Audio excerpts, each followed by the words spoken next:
Ce soir, pour parler des dessous de la politique, on a un panel d'experts extraordinaires, commençant par Daniel Brisson. Bonsoir, Daniel. Bonsoir. Daniel, tu es le lieutenant politique du Québec pour le Parti populaire du Canada. Merci beaucoup d'avoir accepté notre invitation d'être avec nous ce soir pour le panel et les dessous de la politique. On a un homme qui n'a plus besoin de présentation, Maxime Bernier, chef du Parti populaire du Canada. Maxime, merci d'avoir accepté notre invitation d'être avec nous ce soir. Bien, ça me fait plaisir, Jean-François. Merci de l'invitation. C'est vraiment apprécié que vous soyez présent ici. On a Richard Descaries. Richard, qui est un chroniqueur habituel maintenant à Théovox, qui n'a lui aussi plus besoin de présentation. Richard, merci d'avoir accepté d'être avec nous ce soir. Tu es derrière unionconservatrice.ca également. Et on a Philippe Mélanie, qui est un chroniqueur régulier également. Philippe, merci d'avoir été avec nous. Les gens qui te connaissent moins, parce que tu parles souvent de technologie ou des choses comme ça, de plusieurs sujets, mais tu as démarré toi aussi localisme.ca, qui est un mouvement politique. Donc, merci d'avoir été avec nous ce soir et d'avoir accepté notre invitation. Je tiens de dire d'entrée de jeu que les gens sont contents, et la pub a tourné, les commentaires qu'on a eus, de voir un Richard Descaries sur la même panel que Maxime Bernier. Les gens étaient contents, donc on est vraiment contents que vous ayez accepté les deux d'être ici pour débattre de vos idées. Ce soir, on va regarder quelques sujets ensemble. Peut-être qu'on n'aura pas le temps de tous les couvrir. J'ai mis les principaux sujets sur lesquels je voulais m'attarder. On va parler de fondements et principes politiques. On va parler de politique économique, emprunt, dette et dépenses. Je pense que c'est ce sujet que vous maîtrisez extrêmement bien aussi de votre côté, Maxime. Émergence du totalitarisme, restriction des libertés fondamentales, la censure, la manipulation du narratif politique. Nous sommes tous conscients que le Canada dans lequel, en tout cas, moi j'ai grandi ou dans lequel vous avez grandi, a vraiment changé et n'est plus le même que celui dans lequel on est aujourd'hui. Et j'aimerais aussi attirer l'attention sur si le Canada a changé, forcément, la vie politique a également changé. En quoi, Richard, la politique canadienne, québécoise et municipale a changé au fil des années? Bien, en fait, depuis aussi longtemps qu'on est tous, depuis qu'on est sur Terre, le système politique est un système de partis et non pas une démocratie comme on a essayé de nous le faire accroire depuis si longtemps. Il y a toujours eu un espace où on pouvait agir. Donc, on s'est présenté en politique, tous un chacun, soit qu'on s'est impliqué ou qu'on s'est présenté carrément, pour changer des choses. Et on a réussi dans le temps à le faire. Moi, je dirais que depuis 2020, c'est presque impossible, étant donné qu'on est passé en mode attaque là, au niveau des mondialistes. Et on s'aperçoit que la souveraineté nationale, qu'elle soit canadienne ou à d'autres échelles, elle est drôlement maltraité au sens où c'est très difficile pour un chef de parti d'arriver avec des politiques de souveraineté. Et ça, à mon avis, c'est ce qui a fait le plus grand changement depuis 2020. Et tous ceux qui sont en politique partisane le vivent quotidiennement. Donc, le système de parti fait en sorte qu'il y a des contraintes énormes. Et on est allé au Canada jusqu'à arrêter, Maxime en a fait les frais, donc faire des arrestations de citoyens honnêtes qui se dévouent pour la société, sont devenus des criminels potentiels. Donc, je pense qu'on a basculé à un niveau jamais égalé dans le passé. Ouais. Maxime, vous dites quoi à ça? Est-ce que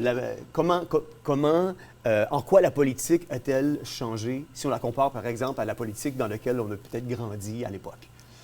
Je suis d'accord avec Richard, le fait que ces dernières années, surtout durant la COVID et après la COVID, la liberté d'expression est beaucoup censurée. Ouais. Et j'aurais jamais pensé qu'en tant que chef d'un parti politique, que je sois arrêté, menotté, emprisonné pendant 12 heures pour avoir fait un petit discours dans un parc. Je dirais même pas un discours, c'était une discussion avec 15 personnes dans un parc au Manitoba.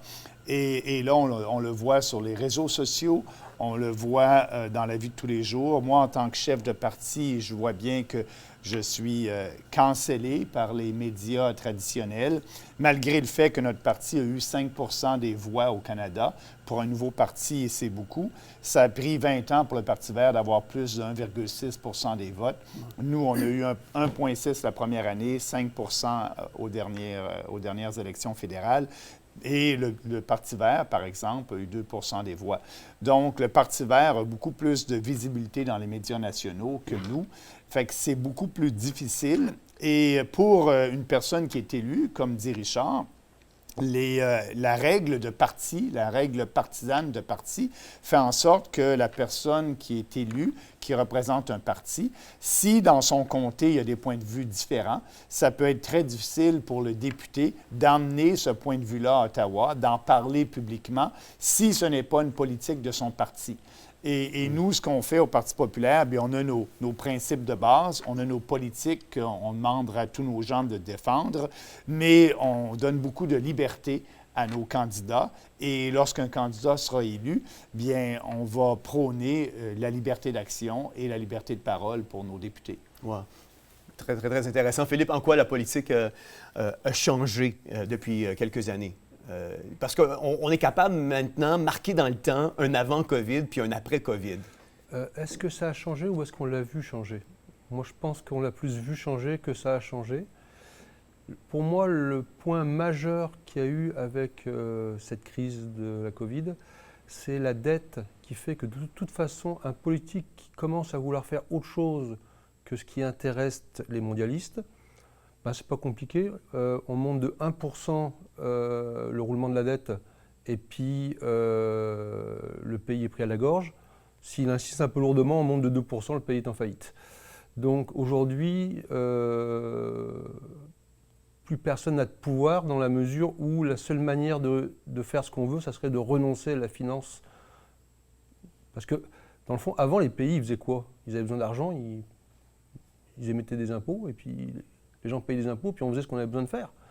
Maintenant, on fait ce qu'on a besoin de faire, puis c'est pas grave, on nous prête l'argent. Aujourd'hui, c'est comme quelqu'un qui a des cartes de crédit loadées jusqu'au plafond. Ta seule manière de t'en sortir, c'est d'accepter la faillite. Ouais. Sinon, jusqu'à la fin de tes jours, tu vas payer des intérêts. Ouais.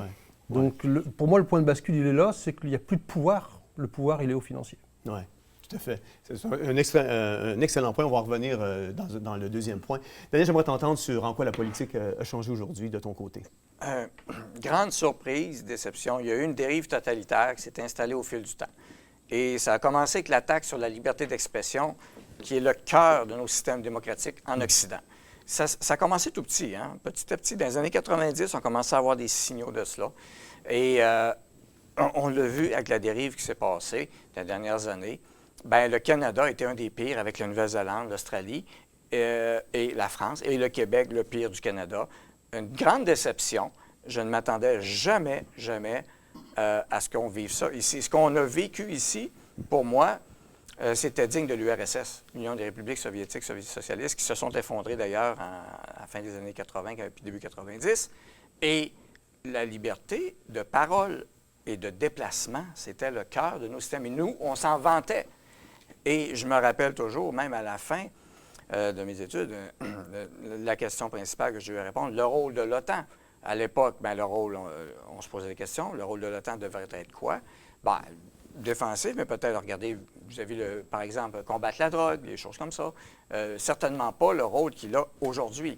Et là, le WEF, qui connaissait vraiment le WEF avant, on savait un peu c'était quoi, mais là, la mainmise qu'ils ont eue, c'est incroyable. La firme McKinsey, c'est incroyable. On avait des lobbyistes qu'on connaissait qui influençaient le gouvernement. Mais comment ça, une seule firme a réussi à influencer tous ces pays-là d'un coup? Alors, il s'est passé quelque chose de grave et ils ont eu besoin de taire l'expression pour éviter, évidemment, les contestations. Et heureusement, malgré tout, au Québec, on a réussi à avoir un bon bassin de gens qui se sont levés. On pense qu'on a été les pires, mais non. Beaucoup de gens se sont levés au Québec. Et on a été un exemple pour plusieurs, même autres provinces et États. Et bien, on connaît l'histoire du Freedom Convoy qu'on a vu, qui a mis... vraiment, ça a brassé les cartes en Amérique du Nord, mais en Europe aussi. Ouais. Puis là, on a les élections qui s'en viennent. Mais je suis d'accord avec Philippe aussi. Le côté financier, c'est un autre moyen d'attacher tout le monde. Et là, bien, ils y arrivent avec tout ce qu'ils veulent. Puis, tu sais, le Crédit social chinois, au Canada, on a quelque chose là-dessus pour dire aux entreprises comment faire affaire avec le Crédit social chinois. Ouais. On fait la promotion de ce qui est totalitariste et ce qui est anti-développement, anti-économique, anti-Occident, finalement. Ouais. Maxime Bernier, j'aimerais vous entendre parce qu'on a entendu Richard qui disait il n'y a plus de démocratie, ou c'était peut-être un leurre, ou... Est-ce que la démocratie existe encore? Puis quelles sont les principales menaces à la démocratie? Bien, moi, je dirais que si on regarde au début de la Confédération en 1867, les députés étaient libres de s'exprimer en chambre et même des députés pouvaient critiquer en chambre leur propre parti. Il y avait des débats d'idées dans un parti et à l'extérieur, dans la Chambre des communes, un député conservateur pouvait se lever et critiquer une politique conservatrice sans être mis à part de son parti ou regardé comme étant un peu un gars qui ne respecte pas les conventions. C'était dans les conventions constitutionnelles, ces débats-là. Aujourd'hui, il n'y en a pas. C'est le fait que la règle de parti elle est tellement importante que les députés n'osent pas s'exprimer. Et notre Constitution aussi n'est plus respectée. Avant ça, on avait ce qui était notre Constitution et les députés et les partis la respectaient. Là, aujourd'hui, si vous avez un parti au pouvoir qui est capable, avec ses dépenses et sa propagande, d'avoir l'opinion publique de son côté sur des mesures qui sont inconstitutionnelles, comme tout ce qui nous est arrivé durant la COVID, bien, c'était des mesures inconstitutionnelles. Et l'opinion publique, ce politicien ou ce parti a seulement à avoir l'opinion publique de son côté et il peut passer des règlements et des lois inconstitutionnelles. Les journalistes ne vont pas critiquer. Et c'est ça, c'est qu'on a une constitution, elle n'est plus respectée. Et le fait qu'un politicien va réussir à convaincre la majorité des gens de son point de vue, malgré que sa politique, elle est inconstitutionnelle, ça va passer. Donc, c'est un grand changement dans la politique. On ne respecte plus notre constitution, on n'a plus de débat à la Chambre des communes.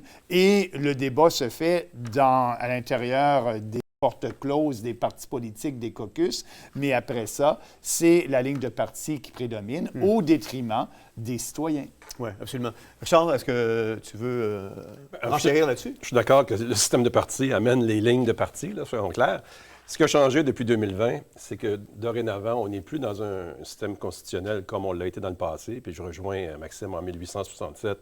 On était dans une autre époque, là. C'était beaucoup plus près d'une réalité politique dans laquelle on pouvait représenter nos constituants et tout le reste.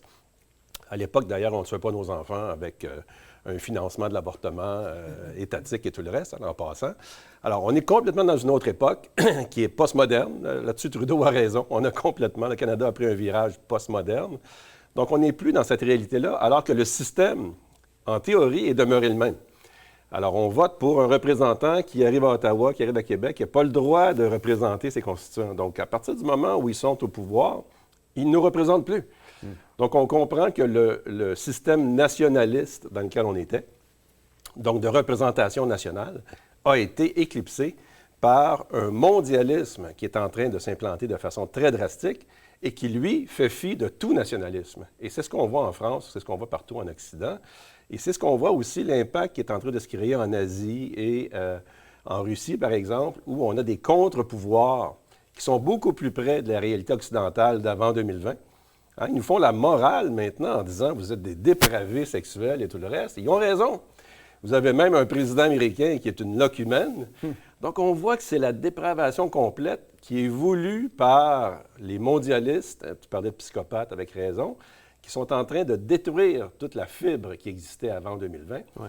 Et aujourd'hui, on doit être un parti nationaliste contre un parti mondialiste. Et le parti mondialiste, bien, c'est tout le narratif, tous les McKinsey, tous les Rothschild de ce monde, c'est eux autres qui sont devenus l'ennemi, qui n'ont plus rien à voir avec une élection qu'on vivra prochainement, probablement en 2025 au Canada. Philippe Eloni, tu veux renchérir sur un point? Si on regarde un petit peu ce qui est en train de se passer, déjà, l'objectif des globalistes est clair. Ils veulent un pays mondial. Si tu veux plus ton chien, tu dis qu'il a la rage. Ben, c'est exactement ce qu'on est en train de faire. On contrôle financièrement les médias, on contrôle financièrement les politiques, et on leur demande simplement de massacrer le système jusqu'au moment où les gens vont dire « de toute façon, pour ce que c'est, autant le changer ». Donc, il n'y a aucun intérêt. Je me posais la question, pourquoi on garde un homme comme Joe Biden au pouvoir? Je veux dire, au-delà de mon opinion sur le... De toute façon, il ne sait même plus comment il s'appelle la plupart du temps. Je veux dire, on a vraiment quelqu'un qui est sénile. Je veux dire, c'est une évidence, il est sénile. Pourquoi ils l'ont laissé? Mais c'est parfait. C'est parfait. Je veux dire, plus le système devient dysfonctionnel, plus ça va être facile de changer. Oui, exact. Exact. Daniel Brisson, comment la montée du populisme affecte-t-elle la politique canadienne? Parce qu'il y a une montée, et puis on voit de plus en plus que les politiciens sont influencés notamment par cette montée du populisme-là. Oui, bien tout à fait. La bonne nouvelle que je vois avec ça, parce que là, on parle de démocratie à nouveau, on a parlé de constitution, et avec ce que les gens ont vécu, ce populisme-là a permet aux gens tout d'un coup de redécouvrir leur système, d'où ils sont partis. Et là, ils se posent des questions vers où ils veulent aller. Et qu'est-ce qu'ils ont aimé, qu'est-ce qu'ils n'aiment plus. Et c'est ce que je vois dans les discours actuellement, dits populistes. Et on a parlé de nation, justement, entre autres. Macron l'a dit, le nationalisme français, c'est pas bon. Hein? Puis il y a l'Union européenne. Alors, effectivement, détruire le nationalisme est important actuellement. Et c'est mal vu. Hein? C'est même mal vu d'être nationaliste. Il faut être globaliste, mondialiste et avoir toute la planète Terre dans son pays, tout le monde, pour effacer les peuples. Et il y a une contre-réaction qui se fait avec le populisme, qui est une bonne, moi je trouve que c'est une très, très bonne réaction. Et on le voit, les gens qui avaient laissé aller, et ils faisaient confiance au système. On élit quelqu'un, il va bien gérer notre argent, puis il va nous représenter, et il va s'assurer que nos intérêts nationaux, provinciaux, locaux sont bien défendus, que ce soit au niveau des maires, provinciales ou fédérales. Oui, mais justement, à cet effet-là, il n'y a pas une déresponsabilisation peut-être des individus par rapport à... Bien, il y avait un laisser-aller, les gens se fiaient à eux. Et de responsabilisation jusqu'à un certain point, oui. Mais avec le populisme, ils sont obligés de sortir du divan, de sortir du salon. Là, non, là, ça ne marche pas, là. Ça ne fonctionne pas. Il faut se lever. D'où les manifestations. Les manifestations, c'était ça aussi. Beaucoup de gens, comme moi, comme d'autres, n'avaient jamais manifesté de leur vie. On est sortis dans les rues les premières fois, 2020, 2021. Maintenant, vous voyez, c'est assez. On voit que ça n'a pas d'allure. Là où on s'est rencontrés la première fois, d'ailleurs, c'était la manif à Québec où il mouillait à Plevatio. Ouais. Et j'ai fait 3 entrevues, Radio-Canada, TVA et une avec toi. Et Radio-Canada, ils ont passé mon bout d'entrevue. Et pour me répondre, parce que je parlais de droit constitutionnel, on était en juillet 2020, ils ont été chercher Julius Gray en 2 heures pour le bulletin de nouvelles de 18 heures pour me répondre. Hein? J'avais touché un point sensible. Et pire que ça, LCN m'ont diffusé une fois et sur le site Web, ensuite, ils ont effacé l'extrait. Je parlais des vaccins obligatoires qui allaient peut-être s'en venir et que c'était peut-être pas constitutionnel.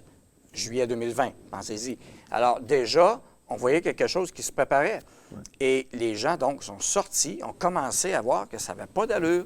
Et tu avais une ministre provinciale de la Sécurité à l'époque, Guilbeault, qui disait, bien, les masques, il faut s'habituer, ça va peut-être durer 5 ans, vous savez, tu sais, habituez-vous, là. C'était le narratif. Alors, les gens disaient, hey, t'es un peu trop là. Mais il y a quand même eu 90 des gens qui se sont fait injecter au Canada. Bien, oui, la peur a fonctionné et les médias ont un rôle à jouer là-dedans. Richard, on parle de populisme, on ne parle pas plutôt d'individualisme. On mentionnait tout à l'heure que la population s'est un peu éveillée devant le fait que, moi, je fais longtemps que je dis, si vous ne faites pas de politique, la politique va s'occuper de vous. Là. Hein? Nous, on s'implique depuis très longtemps, mais pour beaucoup de monde, c'est assez récent, depuis 2, 3, 4 ans. Ils s'aperçoivent que c'est lourd, il y a beaucoup. Ils s'aperçoivent du travail qu'on a fait. Ça fait longtemps que Maxime milite, même chose Daniel. On est vraiment dans l'action, mais pour ceux qui débarquent du jour au lendemain, c'est complexe. Oui. Alors, l'individualisme s'est éveillé. Hein? On s'est senti attaqué et on l'a été personnellement, comme je le mentionnais tout à l'heure, quand on se fait donner une contravention parce qu'on marche dans un parc. Là, c'est assez nouveau comme situation. Mais cet individualisme-là a montré notre faiblesse en même temps. Parce qu'il n'y a pas de collectivité qui s'organise. Moi, je veux qu'on fasse l'union des forces conservatrices au Canada. Le parti de Maxime, le Parti populaire, est le moins libéral de tous les partis en liste. Le Parti conservateur n'est pas conservateur du tout. C'est le Parti libéral d'avant Justin Trudeau, absolument, au mieux. Alors, on voit qu'on est rendu complètement ailleurs et que c'est très difficile pour un individu de se reconnaître à travers ça. Et tout ce qu'on a actuellement pour dire qu'on est ensemble, et on le voit dans les manifestations dont Daniel parlait, moi, je me retrouve à marcher avec des gauchistes, avec des hippies, et je dis, mais écoutez, on n'a tellement rien à voir au niveau politique l'un l'autre, mais on a un ennemi commun qui est le mondialisme, qui est les psychopathes, qui est les banquiers mondialistes. Qu'est-ce qu'on fait maintenant? Et là, on est devant un vide. Et c'est là qu'à mon avis, le populisme n'arrive pas à se mobiliser. Et ça, c'est un problème. Donc, moi, je parle plus d'individualisme. Et il va falloir que les individus apprennent à s'unir et que les gens qui sont dans la politique active s'unissent aussi, parce qu'actuellement, on n'est pas en majorité pour essayer d'amener des solutions qui soient viables et efficaces. Oui. On ne peut pas parler de populisme sans parler d'idéologie. Maxime Bernier, comment les diverses idéologies même politiques, influencent-elles justement les politiques publiques? Bien, moi, ce que je devrais répondre à ça, c'est comment les politiciens réagissent aux idéologies qui sont populaires.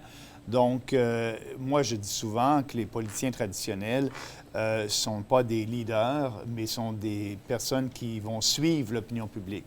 Et l'opinion publique a été et est manipulée par les médias gauchistes et globalistes.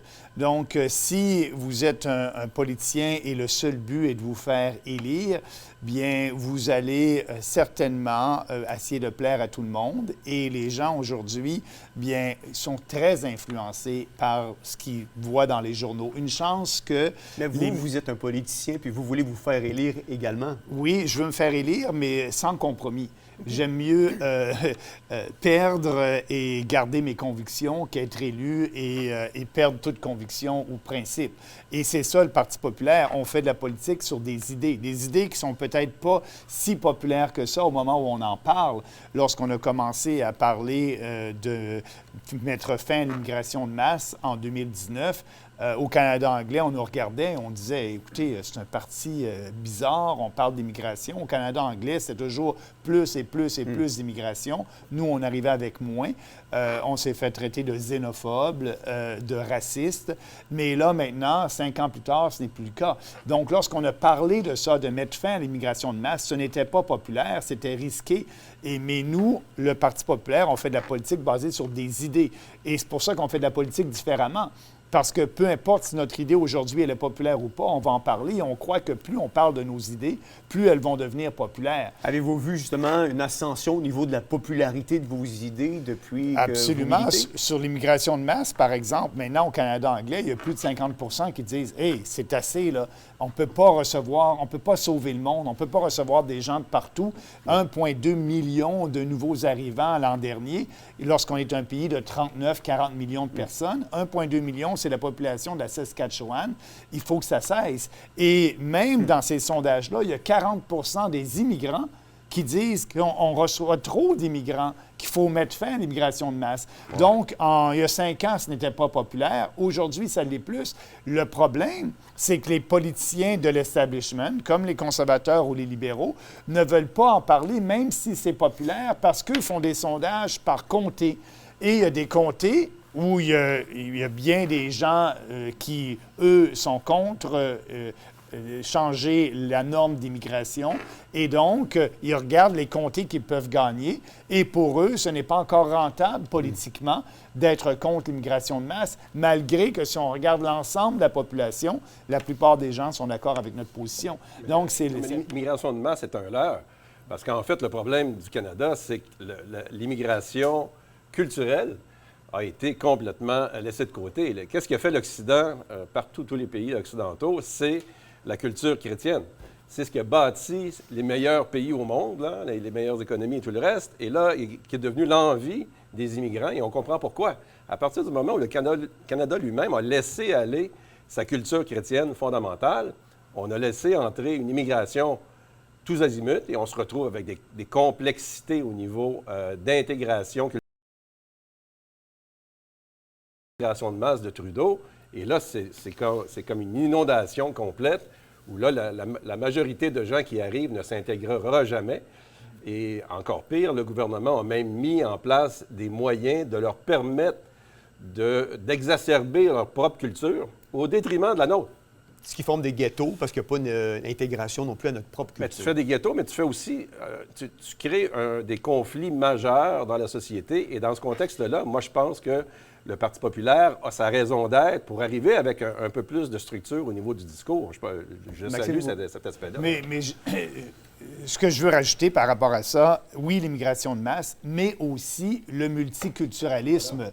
Le multiculturalisme que Pierre Elliott Trudeau a commencé à importer ici au Canada. Et après ça, c'est Brian Mulroney qui a passé la loi sur le multiculturalisme. C'est quoi l'impact de l'immigration de masse et le multiculturalisme ensemble? C'est qu'on dit aux immigrants qui viennent au Canada, vous êtes bienvenus. Et en plus, gardez votre culture, gardez vos coutumes. On va vous financer, on va promouvoir vos cultures et la différence, et sans promouvoir qui on est en tant que Canadien. Et oui, on est une nation. Si on regarde dans notre Constitution, c'est bien clair. Le préambule de la Constitution dit que ce parti a été basé sur la suprématie de Dieu et, j'oublie les mots tels quels, et la règle de droit.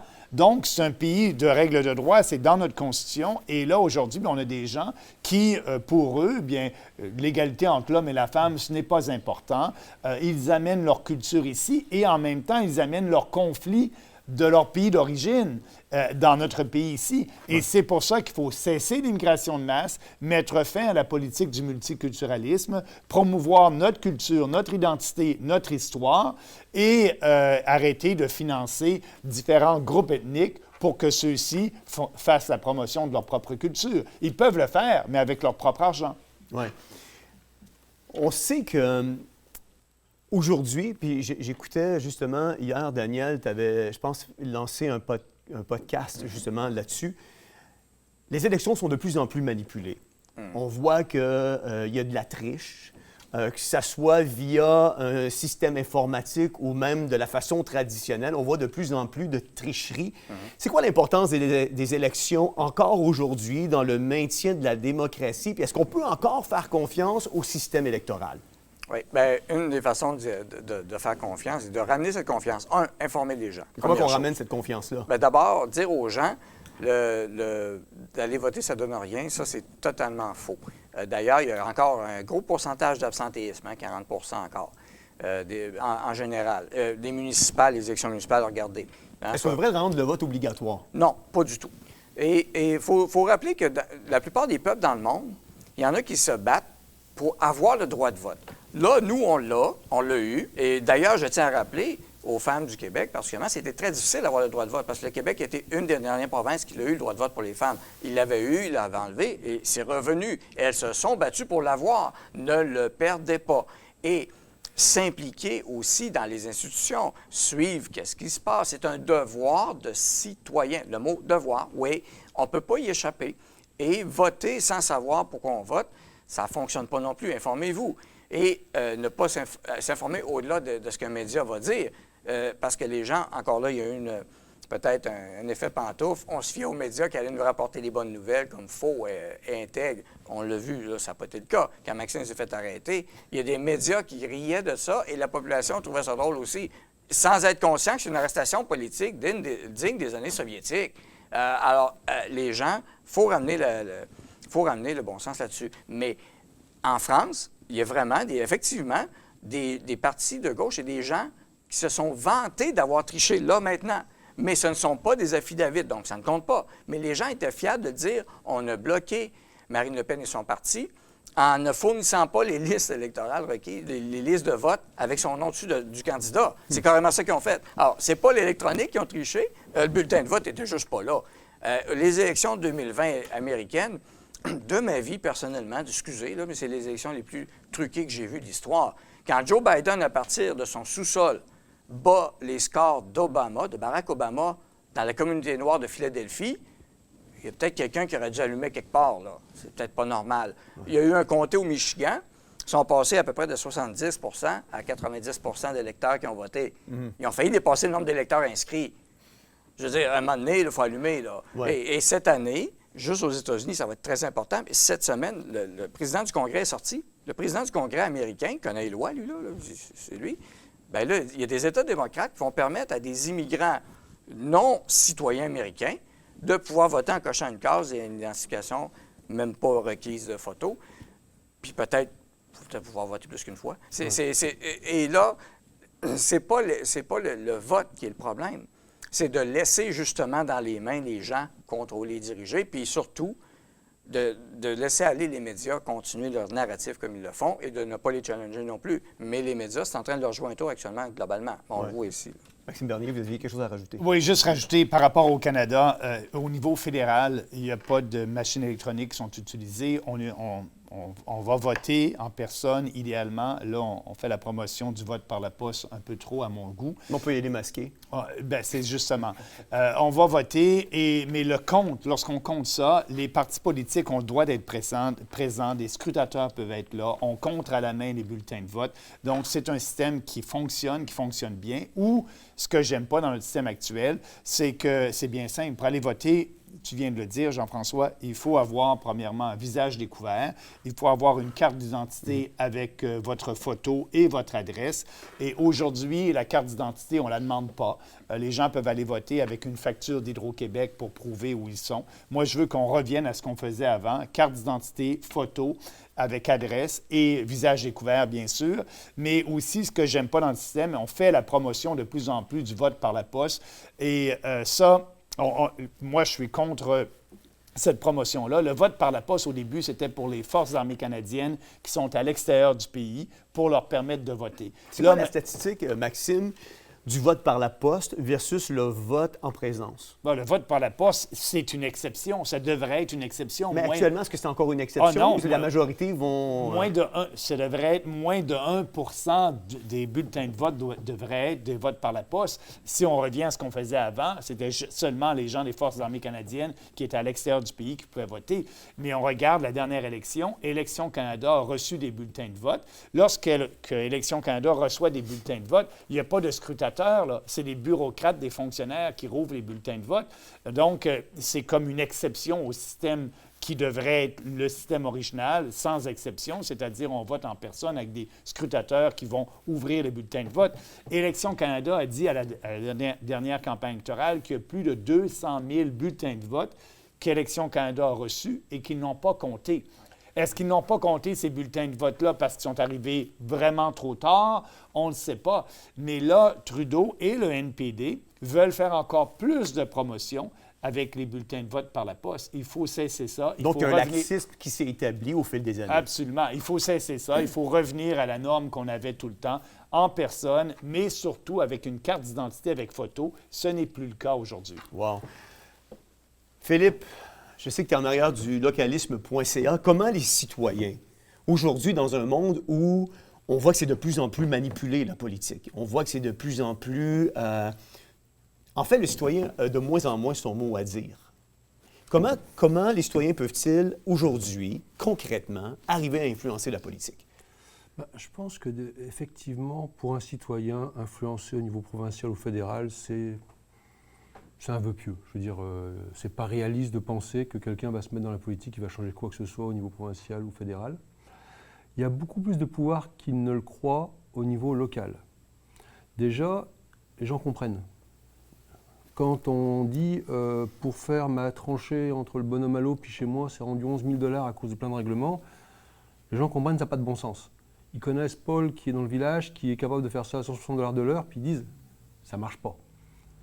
On est capable, les gens peuvent commencer à comprendre. Quand on leur dit, dans ton village, là, en plein milieu du bois, tu es limité à 3 poules, comme à Montréal. En honneur de quoi? Ça change quoi? Puis des exemples, j'en ai jusqu'à demain matin. Donc, quand les gens prennent conscience de ça, ils peuvent avoir un impact. Et le plus bel exemple qu'on a eu récemment, c'est les îles de la Madeleine. Oui. Quand le maire avait 8 personnes, je crois, si mes souvenirs sont bons, dans la salle, malgré une jeune femme comme Chani qui a fait un travail parfait. Le maire a été baveux, a envoyé promener tout le monde. Quand le mois d'après, la salle était pactée, étrangement, d'un coup, c'était plus si obligatoire. Ça, c'est même devenu facultatif.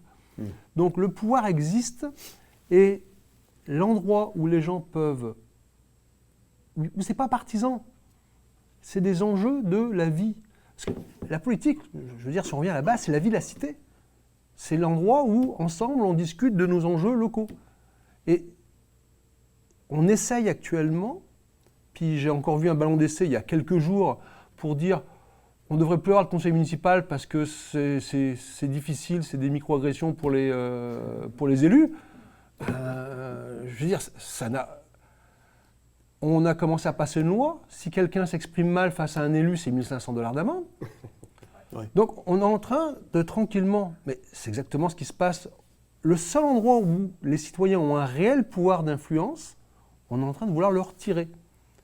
Donc, c'est là qu'il faut aller. C'est pour ça que, avec d'autres, on a décidé de monter le mouvement localiste.ca pour éduquer, mettre en lien les gens qui veulent changer quelque chose au niveau local, parce que c'est là que tu peux changer les choses. Ouais. Au-dessus, c'est verrouillé. Ouais. Richard, tu voulais rajouter quelque chose? Je salue le fait que c'est un mouvement politique. Là. Je pense que depuis 2020, on a un parti politique. Bravo à Maxime de persister. Mais vous êtes dans un système qui est complètement sous contrôle, donc c'est extrêmement difficile. Et je pense que le témoignage est assez clair que c'est très dur d'agir comme ça. Mais c'est le système avec lequel vous pouvez travailler. Donc, vous n'avez pas le choix de poursuivre. Mais je salue l'initiative d'un mouvement politique, parce que l'idée d'un mouvement politique, c'est se mettre en action. De dire, bon, ben, je veux faire de la politique. Et souvent, les gens me sollicitent et disent, qu'est-ce qu'on fait? Bien, qu'est-ce qu'on fait? Il faut s'éduquer. Donc, qu'est-ce que vous comprenez de notre système? Qu'est-ce que vous comprenez de la réalité mondiale maintenant? Ils s'aperçoivent que ça fait beaucoup de choses à apprendre. Mais il faut comprendre aussi que l'idée d'un mouvement politique, ça garde une grande flexibilité. On n'est pas obligé d'aller se présenter. Les dames qui se sont présentées au conseil municipal aux Îles-de-Madeleine ont fait un travail extraordinaire. On aurait dit qu'ils étaient coachés par McKinsey tellement qu'elles étaient bonnes. C'était des femmes de tête qui avaient à cœur le bien-être des gens des îles. Ils ont fait un bon boulot. Théovox a été un média qui a soutenu la cause, alors que Radio-Canada et TVA ne faisaient pas leur travail, comme c'est toujours le cas.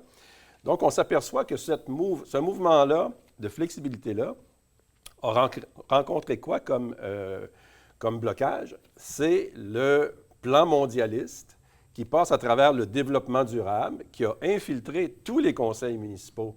Alors, au niveau local, c'est pas vrai qu'on peut faire un tant de changements que ça, mais on est encore à un niveau où on peut s'engueuler au conseil municipal le lundi soir, et là, on nous met des lois contraignantes pour nous empêcher de dire ce qu'on pense, qui est un abus de pouvoir. Mais les contraintes viennent d'un point de vue mondialiste, là aussi. Et on veut nous amener vers des villes 15 minutes. On veut nous amener vers des contraintes partout au niveau municipal. Un contrôle social de ce qui rentre, qui sort. Éventuellement, ce sera le contrôle social, ce sera l'ensemble. Donc, cette stratégie-là, elle est supranationale. Oui, il faut agir localement, mais espérez pas des changements demain matin. Oui, il faut agir à l'échelle canadienne, mais espérez pas des changements non plus. À l'échelle du Québec, la même chose. Mais il faut qu'on se tienne debout et qu'on agisse selon notre capacité d'agir. Et l'expérience professionnelle de Philippe l'amène avec un bagage, et ainsi de suite. Il y a beaucoup de monde comme ça. Ouais. Il y a des gens qui ont des emplois ordinaires, ont élevé des familles, qui se disent « Comment je peux agir? » Bien, dans un premier temps, il faut commencer à être conscient qu'il faut revenir à la défense d'un système nationaliste et non plus dire il faut sauver la planète, donc soyons dans le narratif mondialiste. Il faut commencer à comprendre qu'il faut travailler selon des exigences, des objectifs qui sont efficaces par rapport aux changements qu'on peut apporter. Et ça, c'est pas évident. C'est pas facile.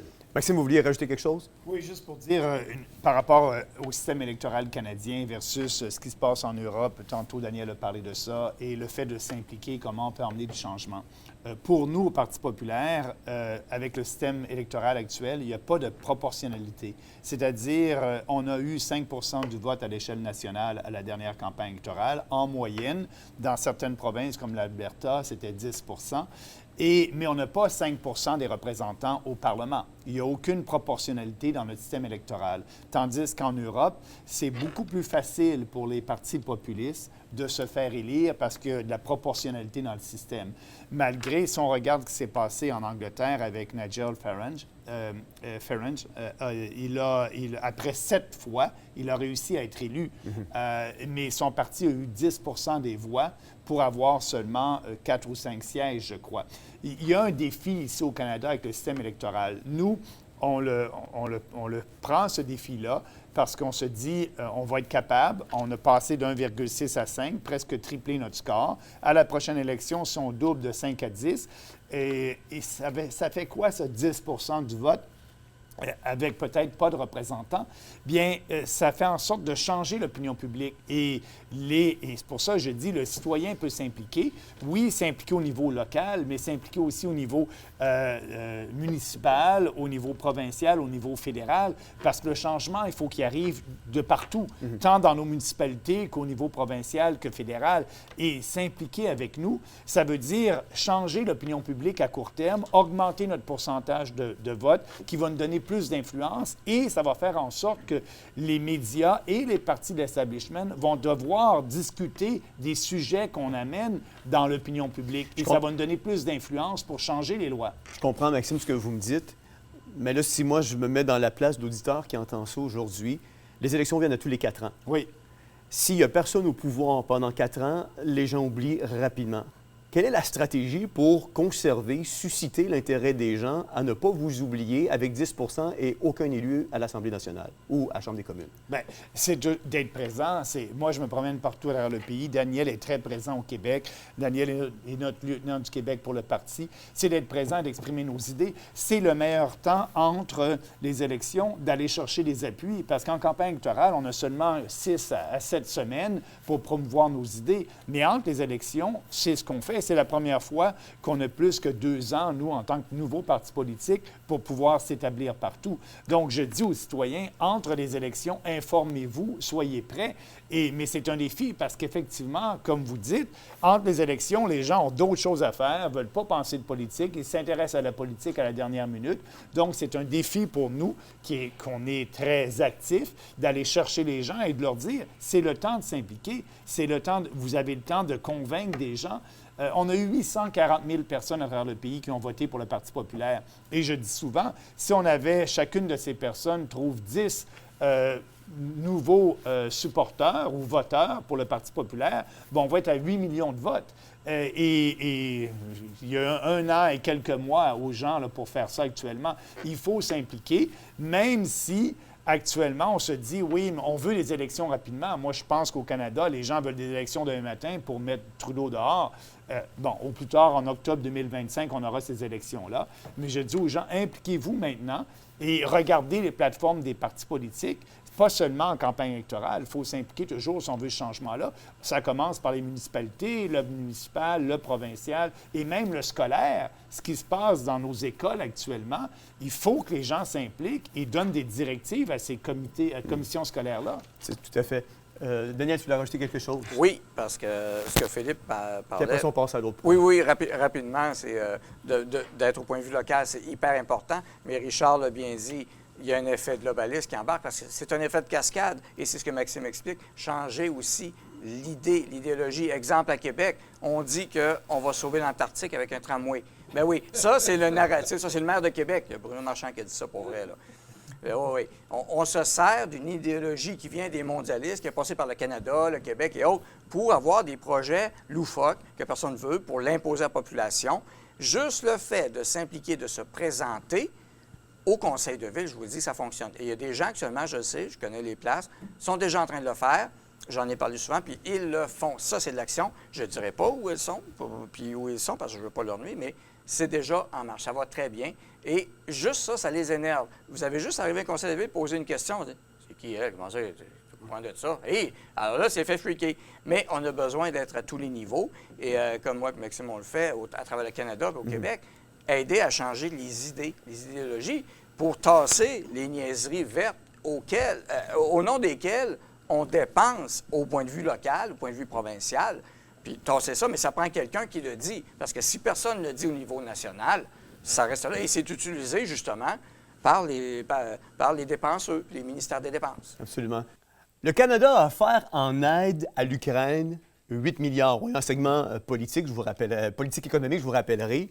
Les emprunts extraordinaires liés à la COVID-19 ont été un facteur important à l'augmentation de la dette au Canada, qui a augmenté à plus de 1 000 milliards durant le COVID. Le système de compensation monétaire bancaire le plus important au monde, c'est SWIFT, qui veut dire Society for Worldwide Interbank Financial Telecommunication. Il compte des membres dans plus de 200 pays à travers la planète. Là, qui pourrait dire qu'il y a 195 pays répertoriés à l'ONU, mais c'est vrai. Mais on retrouve, en prenant compte des États qui ne sont pas reconnus par une organisation et les territoires qui sont un peu contestés, plus de 320 pays à travers la planète. Donc, le système SWIFT est implanté dans plus de la moitié de la planète. Il existe d'autres compensations monétaires bancaires, telles que le China International Payment System ou le System for Trade of Financial Messages. La Russie, quant à elle, est en train d'établir son propre système à elle pour les transactions. Dans cette perspective, première question, est-ce que la Russie serait un modèle à suivre? Et pour vous, messieurs, pourquoi le Canada emprunte à l'extérieur du pays alors qu'il est un pays riche? Je vais demander à Maxime de pouvoir élaborer peut-être là-dessus, Maxime. Bien, premièrement, sur la scène internationale, effectivement, le dollar américain est la monnaie internationale de commerce entre les pays. La prédominance du dollar américain existe toujours, mais les Américains ont fait une erreur majeure à cause de la guerre en Ukraine en imposant des restrictions à la Russie et en utilisant le dollar américain comme étant une arme, finalement. Donc, et là, plusieurs autres pays se sont dit, il faut être indépendant du dollar américain. Comme tu l'as très bien décrit, la plupart des pays utilisent le dollar américain et le même système de compensation dans les échanges internationaux. Et là, il y a d'autres pays qui se sont levés, le BRICS, donc le Brésil, la Russie, l'Inde et la Chine et encore plusieurs autres pays qui ont dit non, nous, on veut créer l'alternative au dollar américain, justement pour être plus indépendant, être plus souverain en tant que nation. Et on se dirige vers un monde multipolaire où ce n'est pas seulement la prédominance des Américains, mais de d'autres pays qui se rassemblent ensemble, comme les pays du BRICS. Ça a un impact majeur parce qu'actuellement, le dollar américain, l'or ou l'argent ou quoi que ce soit, les Américains ont un privilège énorme de pouvoir émettre des dollars et plus ils en émettent, bien, plus ça crée d'inflation et ils exportent leur inflation. Les autres pays disent « assez, c'est assez, on veut notre souveraineté ». Mais si on regarde avec la COVID, pour la question que tu me posais, effectivement, durant la COVID, tous les pays de l'Ouest ont dit à leur population « restez à la maison, faites rien, on va vous compenser, on va vous donner de l'argent ». Mais il n'y a rien de gratuit dans ce bon monde. On a créé de l'argent, on a emprunté. Les emprunteurs se disaient les dettes sont très élevées, c'est risqué. Et il y a moins de gens du secteur privé qui ont acheté des obligations lorsque le Canada et d'autres pays empruntaient. Donc, la Fed, la Banque centrale du Canada, la Banque centrale européenne ont imprimé de l'argent pour acheter ces obligations-là et ont créé de l'inflation qu'on vit actuellement. Donc, l'inflation qu'on a aujourd'hui, c'est à cause des mauvaises politiques monétaires et budgétaires durant la COVID dans l'ensemble des pays, parce qu'il y a de l'inflation partout. Et l'inflation a toujours comme cause principale la création monétaire.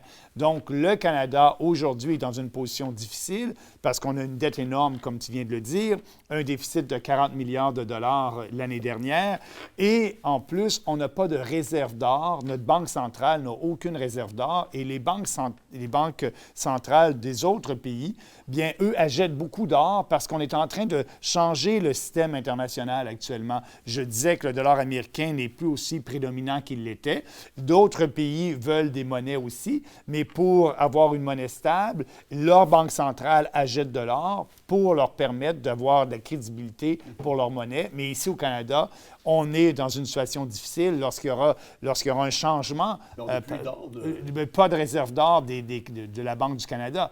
Ce que je pense que les fonctionnaires de la Banque du Canada se disent, bien, il y a des mines d'or au Canada. Si jamais le dollar américain n'est plus le dollar majeur d'échanges internationaux, parce que ça va avoir un impact pour les Américains, l'inflation aussi chez eux, les Américains vont payer pour ça, bien, ils se disent, il y a des mines d'or au Canada et on se débrouillera quand le temps arrivera.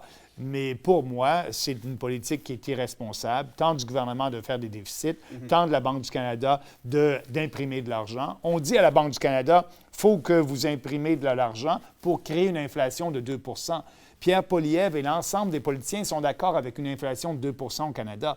Mais 2 ou 20 l'inflation, ça gruge notre pouvoir d'achat. Il faut une inflation à 0 comme ça, les gens vont s'enrichir. Et c'est pour ça que l'inflation provient de la Banque du Canada, parce qu'on demande à la Banque du Canada de produire 2 d'inflation chaque année. Et aujourd'hui, bien, c'est plus que 2 c'est 3 officiellement. Mais le vrai taux d'inflation, comme tout le monde le sait ici, bien, c'est peut-être 8 et 9 Donc, on s'enrichit, on s'appauvrit, pardon, à cause de mauvaises politiques gouvernementales, tant des Américains, des Canadiens que des Européens. Et là, on s'en va vers une stagflation, c'est-à-dire un début de récession avec cette inflation-là qui continue à être présente, parce que c'est la seule façon de pouvoir rembourser ces dettes-là irresponsables que les gouvernements ont créées. C'est des temps très difficiles pour l'ensemble des Canadiens et aussi des Américains et des Européens. On le voit actuellement. Ouais. Charles, j'aimerais ça t'entendre, moi, sur ce sujet-là, précisément aussi. Tu as un bagage aussi en finance. Fait que j'aimerais ça que tu puisses nous élaborer ton point de vue par rapport à ça. Je trouve ça intéressant d'entendre des théories économiques, mais les gens qui nous écoutent à la maison ont une compréhension de l'économie plus simpliste, c'est-à-dire si votre maison elle est financée par la banque à 80 c'est pas vous qui êtes propriétaire de la maison. Alors, ceux qui ont payé leur hypothèque, qui aujourd'hui ont les moyens financiers l'autonomie financière qu'ils ont acquérie avec le temps, bien, ils savent c'est quoi être souverain, beaucoup plus que quelqu'un qui est endetté. Si le système se maintient et que l'économie va assez bien, comme c'est le cas depuis plusieurs années, ça permet de s'enrichir à long terme, mais votre maison, vous la payez plusieurs fois. Votre véhicule que vous financez, là, on est rendu qu'on finance, je ne sais pas, une table à café. Il y a quelqu'un qui va payer 2-3 fois l'item. La question que je pose, et je la poserai au Parti populaire, c'est-à-dire, est-ce qu'on a vu, par exemple, que John F. Kennedy a voulu sortir du système mondial de financement privé à l'extérieur du pays? Alors, quand on dit que le pays est souverain, est-ce qu'on n'est pas en train de se faire accroire, justement, une mauvaise blague? Quand John F. Kennedy a voulu en sortir, il a reçu une balle assez rapidement. Pourquoi? Parce qu'on ne veut pas perdre la vache à lait. La Banque fédérale américaine, la Fed, a été privatisée en 1913. Et depuis ce jour-là, les Américains, qui sont un pays hyper riche, empruntent à des familles privées à l'extérieur du pays et s'endettent. L'endettement dont on parle, qui est exponentiel depuis 10-20 ans, est incroyable, est insoutenable. Mais à qui va cet argent-là? Première question. Et de deux, est-ce que le Parti populaire s'engagerait à, justement, retrouver la souveraineté canadienne en sortant d'un système économique dans lequel on est pris actuellement? Parce que quand on dit qu'on est un pays riche ou on est un pays pauvre, il faut que ce soit dans un contexte précis. Alors, si le Canada émettait, la Banque du Canada émettait de l'argent réellement basé sur sa richesse collective qui est énorme, le Canada est un pays très riche, bien, on pourrait avoir des prêts beaucoup plus stables pour notre maison et l'intérêt servirait à la richesse collective du Canada et non plus à aller enrichir les banquiers mondiaux qui sont à l'extérieur du pays. Maxime, j'ai pas le choix de me retourner vers vous par rapport à cette question-là. Bien, c'est le rôle de la Banque du Canada dans toute la question. Est-ce que la Banque du Canada peut financer les déficits du gouvernement du Canada?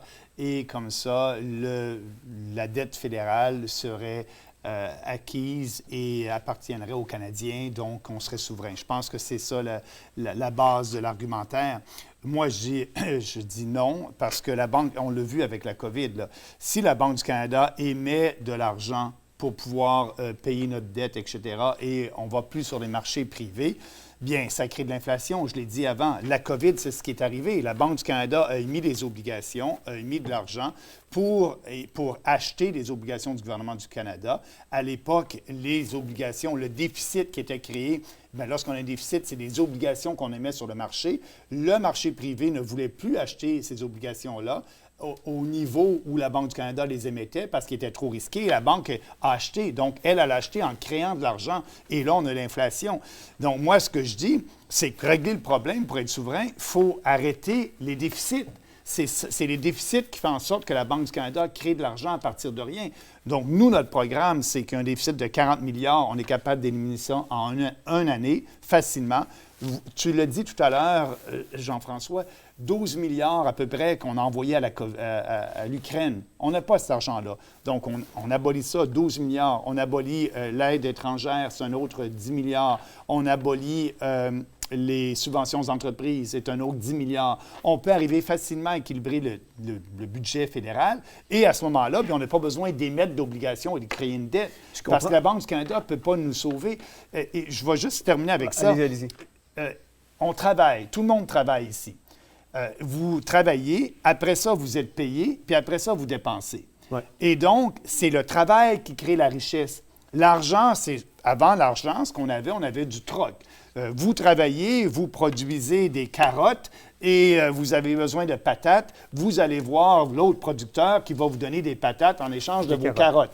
Donc, c'est votre production qui crée la richesse. Il n'y avait pas d'argent.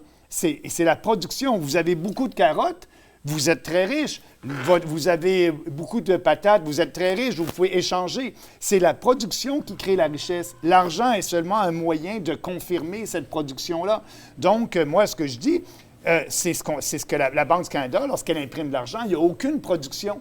Il n'y a pas de biens et de services qui ont été produits. Il n'y a pas de richesse qui a été produite. Et c'est pour ça que ça crée de l'inflation. Oui. C'est pour ça que, normalement, au 19e siècle, le dollar était basé sur l'étalon or. Et ça limitait la création. La banque avait le droit de créer de l'argent, mais il fallait qu'elle ait des réserves d'or. Si elle n'avait pas des réserves d'or, on ne pouvait pas émettre de l'argent. Et donc, l'argent était basé sur quelque chose de tangible. Ça empêchait les gouvernements de faire des déficits et aussi, en même temps, bien de financer ce déficit-là par de l'argent imprimé. Aujourd'hui, c'est de l'argent de papier partout. Les gouvernements peuvent imprimer ça et nous, on paye parce que l'inflation est une taxe réelle, parce que les politiciens n'ont pas le courage de nous taxer encore plus sur les dépenses qu'ils font. Ils disent « Ah non, si j'augmente la taxation, je vais perdre l'appui du public. » Donc, au lieu d'augmenter la taxation, ils font des déficits, ils ne taxent pas assez les gens et on revient après ça plus tard avec la taxe d'inflation qu'on vit actuellement. Oui. Moi, je suis pas aussi expert que vous deux ou même vous quatre en finance. J'ai fait de la mathématique très simple à l'école. Cependant, si je mets de côté les déficits de 40 milliards, si je mets de côté l'inflation, il y a une dette qui existe. Oui. Et on l'a vu, je l'ai dit d'entrée de jeu, elle a augmenté au-dessus de 1000 milliards du temps du COVID. Oui. Elle existe encore, cette dette-là. Oui.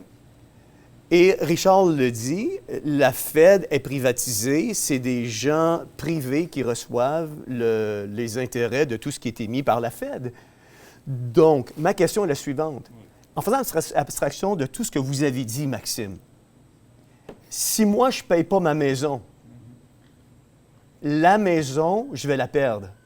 Fait que si on règle le problème d'inflation, si on règle tout ça, il y a encore une dette. Puis cette dette-là, je la dois à des créanciers. Des créanciers peuvent me faire chanter. En quoi la politique, dans ce cas-là, va diverger d'un parti comme le vôtre, par exemple, le Parti populaire du Canada versus le Parti libéral versus le Parti conservateur du Canada, quand les créanciers sont des mondialistes qui veulent implanter un agenda et à qui je dois la dette? OK. Bien, premièrement, la dette qu'on doit actuellement, là, la dette canadienne, elle vous appartient. Exemple, le fonds de pension, la Caisse de dépôt et de placement du Québec, dans son portefeuille, a des obligations des gouvernements du Québec, du Canada. Donc, il y a une partie de la dette qui nous appartient. Il y a une partie de la dette que c'est les investisseurs étrangers qui l'ont. Mais ce n'est pas 100 de notre dette. Ce que je suis en train de vous dire, c'est que on peut, oui, il faut payer cette dette-là pour être de plus en plus indépendant, autonome. Exemple, ils l'ont fait en Alberta avec le fonds, le Heritage Fund. Et là, maintenant, on essaie d'utiliser ce fonds-là pour payer les dépenses courantes. Mais effectivement, il faut être responsable. On élimine le déficit. La dette existe. Moi, je dis, les gens, si on emprunte encore plus, le privé va demander un meilleur rendement sur cet emprunt-là parce que c'est plus risqué. Et lorsqu'il demande un rendement, bien, on paye toujours. Exemple, les intérêts sur la dette actuellement du Canada sont de 43 milliards de dollars par année. C'est de l'argent qu'on jette par les fenêtres, effectivement, pour payer l'intérêt sur cette dette-là. Intérêt qu'on donne à qui? Bien, à la Caisse de dépôt du placement, on a tous, notre pension va venir de la Caisse de dépôt et du placement du Québec. Donc, les intérêts, on les donne à la Caisse de dépôt qui, elle, va nous payer une pension plus tard. Et on les donne à des investisseurs qui ont acheté des obligations du gouvernement. Mais moi, en tant que payeur de taxes, lorsque j'ai 43 milliards de dollars qui s'en vont à payer les intérêts, qui n'offrent aucun service à nos citoyens, il faut arrêter ça. Il y a à peu près 5 ans, le coût des intérêts était seulement de 18 milliards de dollars sur la dette. On a quasiment doublé ça maintenant à cause des dépenses de COVID et le gouvernement est responsable. Donc, c'est important d'équilibrer le budget. C'est important de s'assurer que la Banque du Canada ne crée pas de l'argent à partir de rien. Mais notre dette, il faut le dire, elle n'est pas détenue par les gens au World Economic Forum. Le Forum économique mondial. Le Forum économique mondial, merci. Elle est détenue par des individus et des corporations qui, eux, ont un rendement. Et il y a plusieurs de corporations qui sont canadiennes, puis il y a des fonds de pension qui détiennent cette dette-là. Donc, on détient une grande partie de notre propre dette. Je comprends. Philippe, j'aimerais ça t'entendre peut-être là-dessus, de ton côté, toi aussi. Déjà, moi, c'est une question que je me suis posée à un moment donné. Depuis Bretton Woods, là, le moment où justement on a arrêté, enfin ça avait commencé un peu avant, mais donc on a officialisé qu'il n'y avait plus d'or qui baquait l'argent US. C'était Bretton Woods. 1971. Ouais. Depuis ce temps-là, il n'y a que des déficits. Il y a déjà deux choses intéressantes. L'argent, aujourd'hui, il y a le Big Three, là, BlackRock, Vanguard et Street, oublie son nom, là, qui représentent. C'est eux qui rachètent tout. Ils rachètent les obligations, ils rachètent à peu près tout. Ça a servi à quoi ces trois grosses compagnies? En gros, ça a servi à maquiller la loi antitrust. Il y avait des grosses familles qui achetaient tout, et puis la loi antitrust a dit, bon, vous ne pouvez pas être propriétaire de tout. Ok, parfait. On n'est pas propriétaire de tout, on est juste propriétaire d'un fonds qui est lui propriétaire de tout. Ils ont juste contourné le système. Donc on peut se poser une question. Si tous les ans tu augmentes... Ça veut dire que nos arrière-petits-enfants, en naissant, on va leur dire « tu as une dette de tant de milliards ». À un moment donné, ils vont dire « ta dette, t'en fais ce que t'en veux, mais moi je ne me sens pas concerné, j'étais pas là ». Donc, le problème, il est où? Le problème, il est pourquoi ils font ça? Ils savent qu'ils vont pas... Ils n'ont pas besoin d'argent, ces familles-là. L'argent, ils en ont pour plus que 1000 vies. Donc pourquoi ils font ça? Pour le pouvoir. C'est qu'aujourd'hui, les Américains, pour la première fois, le poste de la dette a dépassé le poste de l'armée. Oui. Pour la première fois, l'armée la plus puissante du monde. Je veux dire, pour avoir le même montant d'argent dépensé dans l'armée américaine, il faut prendre les 10 pays suivants. Et bien, le poste de la dette a dépassé celui de l'armée. Et là, on va tomber dans une spirale infernale. Parce que là, il y a plein de pays qui étaient obligés d'avoir des dollars US, parce que sinon on se prenait les boys sur... Soit d'abord la CIA qui venait jouer, si la CIA ne marchait pas, on envoyait les boys. Donc tous les pays qui avaient besoin d'acheter des matières premières, des choses comme ça, qu'est-ce qu'ils faisaient? Ils étaient obligés d'avoir plein de dollars. Là, le dollar, maintenant, il est appuyé sur rien. Comment ils vont payer leur armée américaine? Puis après, sans rentrer dans les enjeux stratégiques militaires qui actuellement, avec les BRICS, qui sont en supériorité au niveau militaire aujourd'hui, ce n'est pas le montant d'argent qui compte, c'est l'efficacité des armes. Ouais. Donc aujourd'hui, les Américains font des armes qui coûtent 30, 40, 50, 100 fois plus cher que les armes des autres pays. Et on a eu la démonstration qui a été superbement faite dans la guerre actuelle. C'est simplement le coût des munitions et la guerre d'attrition. Donc aujourd'hui, si on regarde les choses, là, ils ont un problème, tous ceux qui ont plein de dollars entre les mains. Le dollar va baisser. Il ne peut pas faire autrement. Si je le donne tout de suite, il va baisser encore plus vite. Mais moi, j'ai besoin de liquidité pour acheter en renminbi, parce que l'essentiel de ce qui est fabriqué, il n'est pas fabriqué chez nous. L'essentiel, il est fabriqué. Donc la matière première, pour la plus grosse part, elle est dépensée dans les briques. Ouais. Richard, tu voulais rajouter quelque chose? Je voudrais surtout nous ramener sur le fait que depuis 2020, on n'est plus avant 2020. Donc on parle comme si on était en 2017, là, et qu'on a les jeux économiques habituels, les jeux politiques. C'est terminé depuis 2020. Je suis désolé. Alors, qu'est-ce que les BlackRock et compagnie sont en train de faire? Ils sont en train de prendre le contrôle de chaque individu et la technologie leur permet de le faire. Pourquoi ils ont fait l'offensive COVID, qui est une aberration, que ça ait fonctionné, moi, ça me souffle, mais ça démontre leur pouvoir. Et leur pouvoir, il est supranational. Oubliez les jeux économiques, politiques, le talon or et tout le reste. Et d'ailleurs, ma question demeure.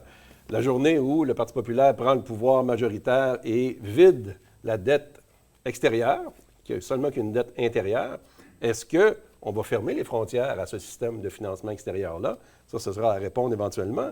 Mais d'ici là, comprenez bien qu'on ne peut plus modifier le système de façon démocratique, comme on nous le fait à croire. On est dans un système de parti qui est contrôlé. Donc, c'est l'État profond qui contrôle. L'Élection Canada, je vous annonce, qui contrôle votre membership, votre financement. Quand je demande, moi, des gens, faites un don au mouvement, bien, ils disent, tu n'as pas de crédit d'impôt, pourquoi je te donnerais de l'argent? Ils sont habitués au biberon de l'État à ce point-là. Donc, on veut des changements, mais on ne veut pas prendre les moyens pour les changer.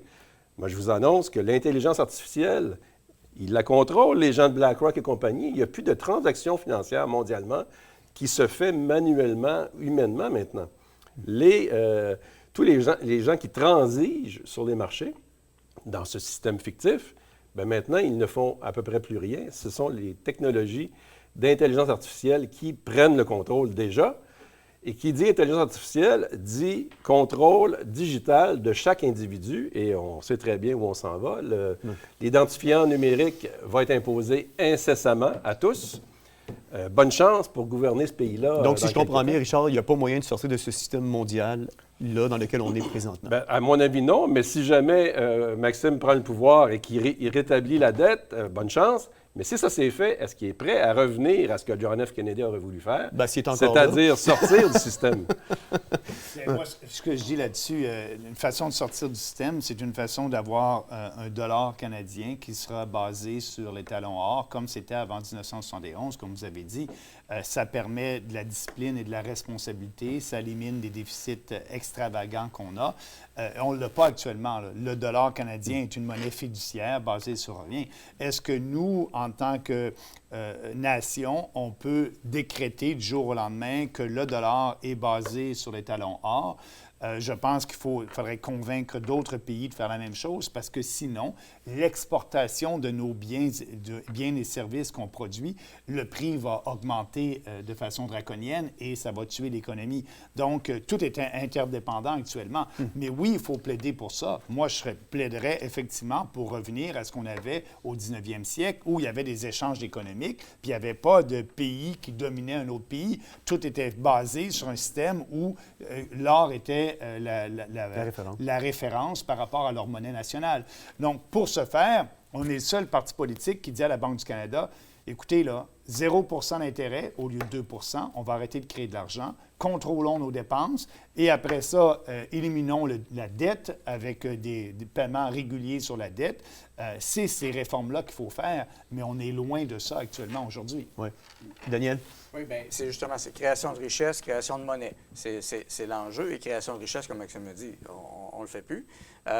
Comme Richard dit aussi, c'est supranational, le contrôle des valeurs et autres. Alors, c'est tout un enjeu, mais c'est beaucoup de décisions politiques aussi qui nous ont emmenés là. C'est ça qu'il faut comprendre. Beaucoup de gens pensent que c'est juste les financiers. Non, il y a eu des décisions politiques qui ont été prises. Oui. Et beaucoup de choses peuvent être renversées, ne serait-ce que tout ce qui est à l'aide, les aides à l'ONU, aux organismes. Où va l'argent, on ne sait pas. L'aide à l'Ukraine, où sont allés les 8, 9, 12 milliards, 15 milliards? Êtes-vous sûr que c'est allé pour la bonne raison? Pas du tout. Apparemment, dans l'article que j'ai lu hier, c'était 1,5 milliard qui aurait été vraiment administré. Puis les États-Unis ont donné 100 milliards et plus. Et Biden vient juste de l'annoncer encore, d'autres cadeaux. Donc, il y a une fuite de monnaie là-dedans. Mais là-dedans, c'est qu'il faut en débattre. Et il faut l'exposer, surtout, et le dire aux gens. Et le biberon de l'État, pour les gens, c'est quelque chose qui les tient solide. Ouais. Le crédit d'impôt, c'est juste une chose. Mais rappelez-vous, à la dernière élection provinciale, tu as eu le gouvernement de la CAQ qui a dit « Hey, on va vous donner entre 400 et 600 $. Et pour de vrai, dans le porte-à-porte, il y a des gens qui disaient « Hey, Legault, il va me donner 500 $. Toi, qu'est-ce que tu me donnes? » Ah ben là, nous autres, c'est pas ça. Donc, vous voyez, la déresponsabilisation et l'habitude au gouvernement de recevoir de l'argent du gouvernement. Puis on l'a vu avec le PCU. Puis regardez, là, le Québec, là, les faillites qu'il y a, là. Hein? C'est des décisions dit souvent, il n'y a pas de lien avec le politique, on se parle quasiment pas, tu sais, on n'a pas de direction, mais c'est pas vrai, là. Mais juste avant de te laisser la parole, Richard, parce que je veux juste ramener quelque chose, parce que vous êtes le Parti populaire du Canada, vous êtes levé contre l'ingérence étrangère. Ben oui. Est-ce que, justement, l'ingérence étrangère pourrait venir des créanciers à qui le Canada doit sa dette? Bien, actuellement, on le voit même pas de là. Plus précisément, il y a des députés dans la Chambre des communes, membres du Parti libéral, membres du Parti conservateur, où leur loyauté n'est pas envers notre pays. Pourquoi? Je reviens au multiculturalisme. Ces groupes ethniques-là, des Indiens d'origine ou bien Chinois d'origine, sont venus ici au Canada. Ils vivent dans des ghettos où leur communauté est très importante. Les partis politiques veulent avoir ce siège-là. Donc, ils vont avoir des candidats d'origine chinoise ou d'origine indienne, dépendamment du comté. Et on a dit à ces gens-là, gardez vos habitudes, votre culture, etc. Ici, il n'y a pas de... l'État canadien ne fait pas la promotion de la nation canadienne ou la nation québécoise, ça n'existe pas. Et ils se font élire. Et là, ils arrivent au Parlement. Et donc, leur loyauté est envers leur pays d'origine. Et on l'a vu, l'ancien ministre de la Défense, lorsqu'on a quitté l'Afghanistan, bien, il a voulu faire en sorte que les forces armées canadiennes aident des gens de la même religion que lui, de la religion sikh, de même que lui, pour les sortir d'Afghanistan. Ça n'a pas eu lieu parce que l'armée est intervenue. On dit non, les Canadiens d'abord. Mais le réflexe était de protéger des gens de ta propre ethnicité ou de ta propre religion. On est rendu là. L'ingérence étrangère se fait par des Canadiens qui sont ici au Canada avec la citoyenneté canadienne, mais des Canadiens d'origine chinoise ou d'origine indienne. Ouais. C'est ça qu'il faut arrêter en premier lieu. Exactement. Richard, je te laisse la parole pour enchérir. En fait, c'est intéressant d'entendre parler de différences nationales alors qu'il n'y a plus de nationalisme.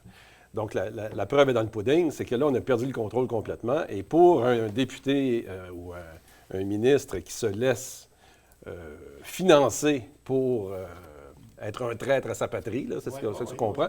Bien, ça ne tient plus du tout dans le monde transnational dans lequel on est. Donc, on parlait des financiers, des banquiers et tout le reste.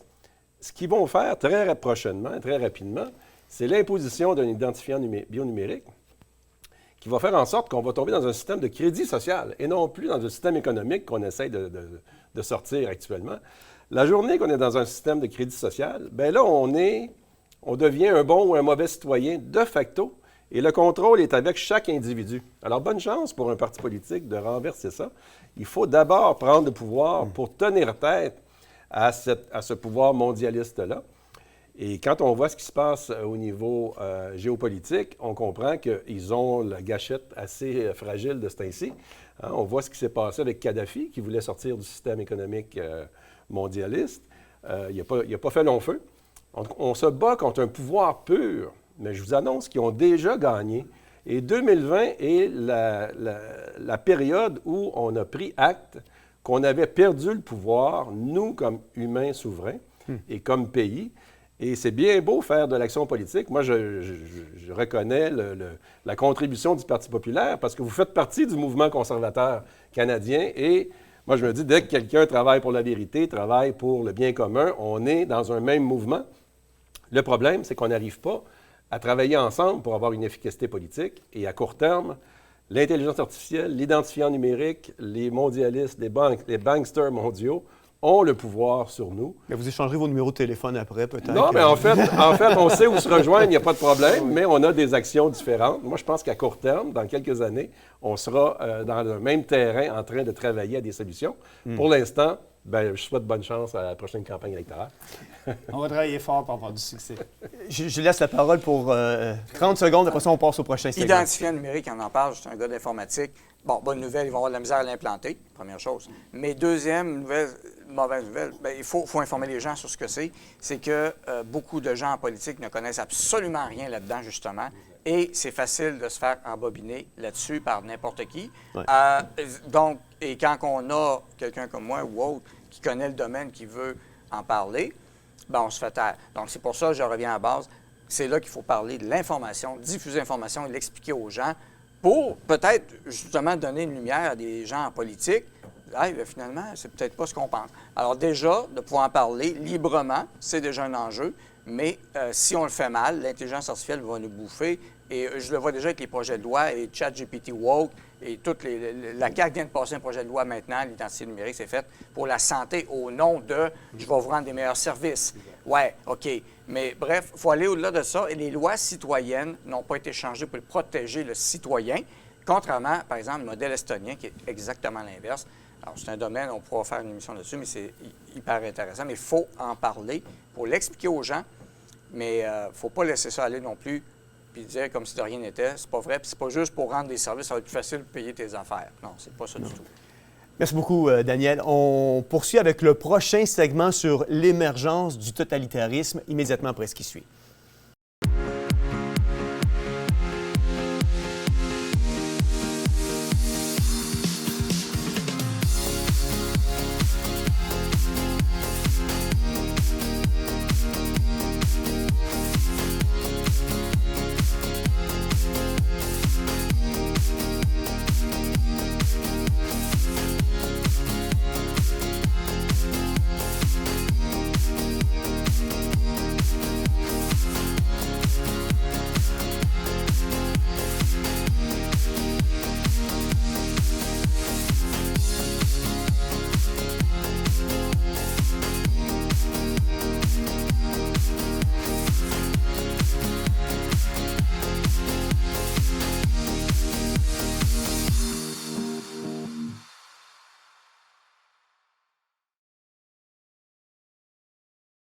J'aimerais juste vous réitérer que le 5 octobre prochain, à Drummondville, à l'hôtel Le Dauphin, nous aurons notre souper bénéfice qui a pour thème cette année « Voix et vérité, le grand souper de l'actualité ». C'est encore le temps pour vous de vous procurer vos billets en écrivant à info@teovox.tv ou en allant directement sur le site Internet au www.teovox.tv. Les billets partent rapidement. Je vous encourage à vous les procurer le plus tôt possible pour vous assurer une place avec une soirée extraordinaire où il y aura certainement nos chroniqueurs, un panel d'actualité dans lequel vous pourrez poser des questions aux chroniqueurs et un concert avec nul autre que Marie-Hélène Thibert. Donc, je vous encourage à aller sur notre site Internet www.teovox.tv pour vous procurer vos billets ou nous écrire directement à info@teovox.tv. On revient avec le dernier segment de la soirée sur l'émergence du totalitarisme et j'aimerais vous entretenir sur ce sujet-là parce que c'est un sujet qui est d'actualité, vraiment d'actualité. On voit, je dirais même depuis, on le dit d'entrée de jeu, hein, le COVID, il y a eu un avant-COVID, un après-COVID, et depuis le après-COVID, on voit une ascension, on voit une accélération d'un totalitarisme qui s'implante à une vitesse grand V. Et je sais que vous êtes tous au courant, mais il y a des projets de loi présentement qui sont votés, qui deviennent des lois, et d'autres qui sont en devenir, dans lesquels on est en train de brimer, d'enlever, de soustraire cette liberté d'expression, cette liberté de presse, cette liberté de religion à de plus en plus de personnes à travers notre pays. Comment expliquer, Philippe, comment expliquer que l'on fasse passer de plus en plus de lois favorisant certains lobbies ou encore des lois faisant la promotion d'un narratif dominant au détriment de la liberté d'expression, au détriment de la liberté de religion, puis au détriment de la liberté de presse? Ben, parce que c'est simplement, au dernier Forum économique mondial, la conclusion, c'est que le plus grand danger, ce n'est pas, selon eux, le climat, pourtant c'était devenu l'enjeu majeur, c'est devenu la désinformation. Traduction, selon eux, la désinformation, tout ce qui ne va pas dans le sens du Forum économique mondial. Donc tout ce qui est la vérité. Il y a une chose, faut faire attention à la sémantique, toujours faire attention à la sémantique. Il y a un mot maintenant qui est en train de remplacer le droit, le mot privilège. Maintenant, votre permis, c'est plus un droit, c'est un privilège. Avoir une maison, c'est plus un droit, c'est un privilège. Et un privilège, c'est toujours conséquent d'eux. Il faut se rappeler quand on était enfant. Tu peux regarder la télé si tu as fait tes devoirs. Un privilège, c'est toujours conditionnel. Et donc, on est en train de nous mettre en place un système où on n'a plus de droits, on n'a plus que des privilèges. Crédit social. Et donc, la première chose, c'est de faire taire les gens qui sont autour de cette table. C'est la première chose à faire, parce qu'on le dénonce. Et encore une fois, on va revenir un petit peu sur le sujet d'avant en quelques secondes, mais d'où vient tout cet argent contre tous ces BlackRock, d'où vient tout cet argent? Des multinationales qui sont propriétaires en réalité de tout ça. Combien ils payent d'impôts mondialement? Entre 1 et 2%. C'est en moyenne ce que payent toutes les grosses compagnies. Donc, ils prennent de l'argent d'impôts qu'ils ne payent pas, ils nous le redonnent. Puis là, c'est la violence légitime du gouvernement qui garantit cet argent-là. Le chiffre est intéressant. Juste pendant la période de la pandémie, on est passé, alors je ne sais plus les chiffres exacts là, mais je crois que c'est près de 40% de la valeur mondiale qui a été créée, qui est partie dans les poches des plus riches. Donc, plus ça va, plus ils sont riches. Et puis, mais alors c'est un dérapage complet, c'est-à-dire que les pauvres sont de plus en plus pauvres, la classe moyenne est en train de disparaître, et c'est plus le 1%, c'est le 1 pour 1 milliard qui est en train de reprendre toute la fortune et qui finance tout le reste. Donc, moi j'ai tendance sur ce point-là à suivre Richard, c'est qu'à un moment donné, pourquoi il ferait marche arrière? Pourquoi il ferait marche arrière? Et notre dette, là, elle est rendue à nos arrière petits-enfants et on continue. Donc, à un moment donné, ils ne font pas ça pour avoir récupéré l'argent. Ils font ça pour le pouvoir. Et le pouvoir, on est en train de le voir précisément se mettre en place actuellement, en finançant les médias que quand ils vont dans le bon sens, et puis en passant des lois. Comment ça se fait qu'une entreprise privée peut décider du message du président des États-Unis, qui est soi-disant, donc, puisqu'on avait la plus grande puissance du monde, le président de la plus grande puissance du monde, ben, il y a des GAFAM qui disent « ben non, tu te tais ». L'homme qui, soi-disant, est au contrôle de la plus grande armée du monde. Donc, il faut juste voir jusqu'où ça en est rendu. Ouais. On n'en a plus de pouvoir depuis belle lurette. Ouais. On n'a plus de pouvoir, et le seul pouvoir, c'est de l'imposer. Une liberté, c'est quoi? La différence, moi je reviens toujours j'aime bien revenir à la base. Je suis un radical dans le sens de venir à la racine des choses. C'est quoi la différence entre un homme et un esclave? La liberté. C'est seulement la liberté. La seule différence entre un homme et un esclave, c'est la liberté. Si tu dois demander la permission pour ta liberté, c'est pas de la liberté, c'est un privilège. Et donc maintenant, on n'a plus que des privilèges, on n'a plus de droits. Ouais. Donc la liberté, si tu ne la prends pas, il n'y a jamais personne, comme on montre dans l'histoire, à un moment donné, juste une fois dans toute l'histoire de l'humanité, où un gouvernement, un système a pris un pouvoir, puis a trouvé que j'en ai trop de pouvoir, je vais vous en rendre un morceau. Est-ce que ça s'est passé une fois dans l'histoire? Quand tu n'as plus de pouvoir, la seule manière, c'est de le reprendre. Ouais. Il n'y en a pas d'autre solution. En tout cas, il n'y en a pas eu d'autres dans l'histoire. Charles, comment expliquer? Présentement, il y a un projet de loi qui est en deuxième lecture. C'est le projet de loi 63, qui, si moi je pense, par exemple, que tu es pour sortir ou pour déclarer ou pour avoir un discours haineux à mon égard, j'ai le droit de te poursuivre. Et puis cette loi-là va être rétroactive. Donc, si c'est il y a 3 ans, je pourrais aller 3 ans en arrière et te poursuivre, et tu pourrais être inculpé pour avoir proféré à mon égard un discours haineux ou avoir eu l'intention de proférer à mon égard un discours haineux. Ça, c'est le projet de loi 63 qui est présentement en deuxième lecture. Comment on justifie, dans un pays qui est censé être démocratique comme le Canada, donc la souveraineté du peuple, qu'on soit rendu en deuxième lecture dans une loi extrêmement totalitaire comme ce projet de loi 63-là? En fait, ce qu'on est en train de vivre, c'est un théâtre d'événements assez ubuesque. Là. Tout le monde se choque de voir le wokisme, se choque de voir le racialisme qui nous est inculqué et tout le reste.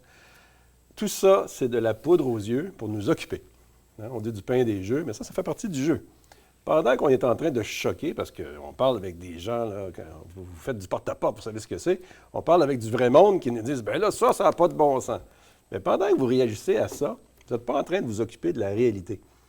La journée qu'ils auront le contrôle complet, parce qu'ils ne reculeront pas, je suis d'accord avec Philippe là-dessus, ceux qui disent il va arriver ci, il va arriver ça, bien, quand vous aurez Bill Gates en prison, quand vous aurez tous ceux qui sont sur la liste d'Epstein, comment se fait-il qu'il n'y a rien qui bouge? Parce que le pouvoir est encore en pouvoir et avance. Donc, l'identifiant bionumérique, une fois installé, et que le contrôle est total et que les villes 15 minutes sont implantées, toute la folie qu'ils ont créée, tout le problème des cultures là, qui nous arrivent de partout, on inonde l'Europe, on inonde partout, tout ça va être contrôlé instantanément. Il y aura plus on ne pourra plus voler, on ne pourra plus déroger des règles du gouvernement, donc on va devoir travailler avec des privilèges ou les perdre. Bientôt, dans ce processus-là de théâtre qu'on vit, les jeunes qui poussent actuellement, qui sont endoctrinés à l'école, puis bonne chance avec le programme de la sexualité au Québec à partir de septembre, qui est aberrant, sortez vos enfants des écoles, bien là, ils vont commencer, eux autres, à se faire endoctriner, et ils ne sauront plus c'est quoi la liberté. Déjà, les gens ne savent pas vraiment s'ils ont 2 emplois, tout le monde travaille, se court après son souffle pour essayer de survivre. Bien, la liberté, c'est quoi en bout de ligne? Quand tu regardes ta vie avec le recul. Donc, imaginez les jeunes maintenant qui ne sauront même pas c'est quoi perdre la liberté. Ils diront, bien là, soyez un bon citoyen, c'est-à-dire faites ce que BlackRock décide, sinon vous perdez des privilèges, comme on l'a vu en Chine. Alors, le totalitarisme, il est déjà en place de façon drastique depuis 2020. C'est un totalitarisme énorme d'avoir réussi à injecter les gens à hauteur de milliards à travers la planète.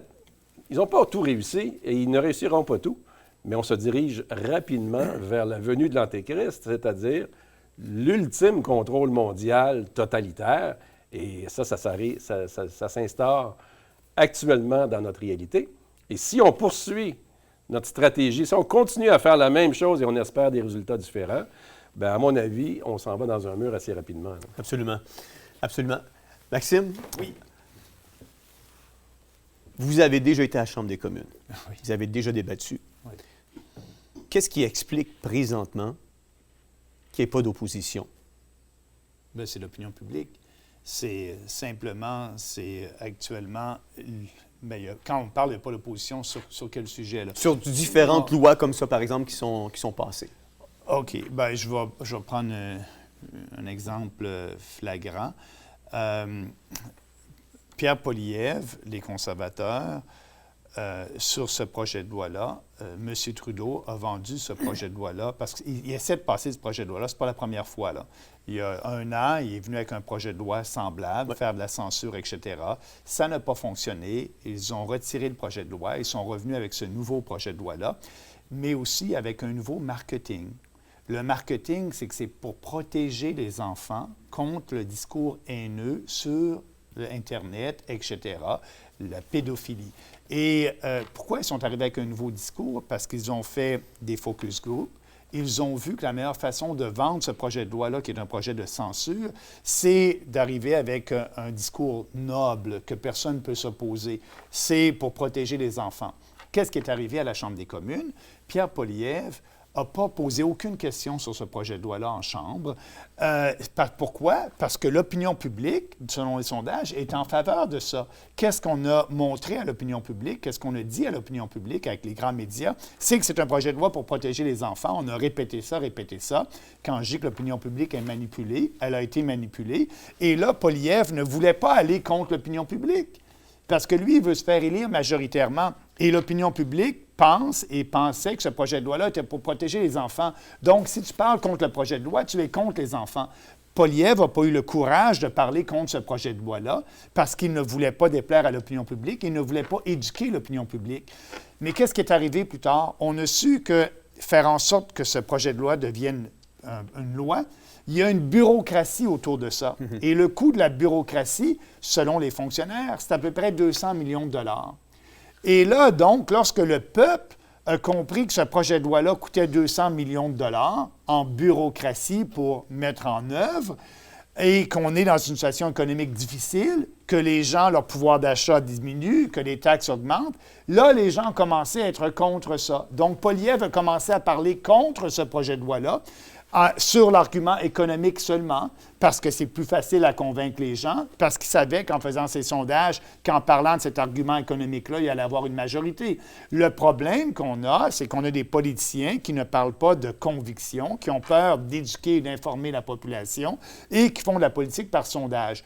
Heureusement, le Parti conservateur, maintenant, Poilievre a dit qu'il allait contre ce projet de loi-là, mais ça a pris un argument qui plaît à la population, que la population peut comprendre pour être contre, au lieu d'avoir tout de suite été contre le projet de loi-là et dire que ce que tu viens de dire tout à l'heure, l'impact de ce projet de loi sur notre liberté d'expression, il est énorme. Donc, c'est ça la politique aujourd'hui, c'est que la politique est basée sur la majorité de l'opinion publique et non pas sur des convictions. Et l'opinion publique a été manipulée par les journaux gauchistes, la télévision d'extrême gauche, de certains journalistes, et ça influence la population. Puis tu as des politiciens sans conviction qui suivent la population. Et la même chose aussi pour l'ordre mondial. En Europe, on a essayé d'imposer un gouvernement européen avec l'Union européenne. Heureusement, les Anglais ont dit non. Moi, je sors de là il y a quelques années pour retrouver leur souveraineté nationale. Mais l'ONU et le Forum économique mondial, leur but, c'est d'avoir un gouvernement supranational. Comme ça existe actuellement en Europe. Mais ce que je suis en train de dire aux Québécois et aux Canadiens, on peut s'en sortir parce que ces gens-là n'ont pas d'armée.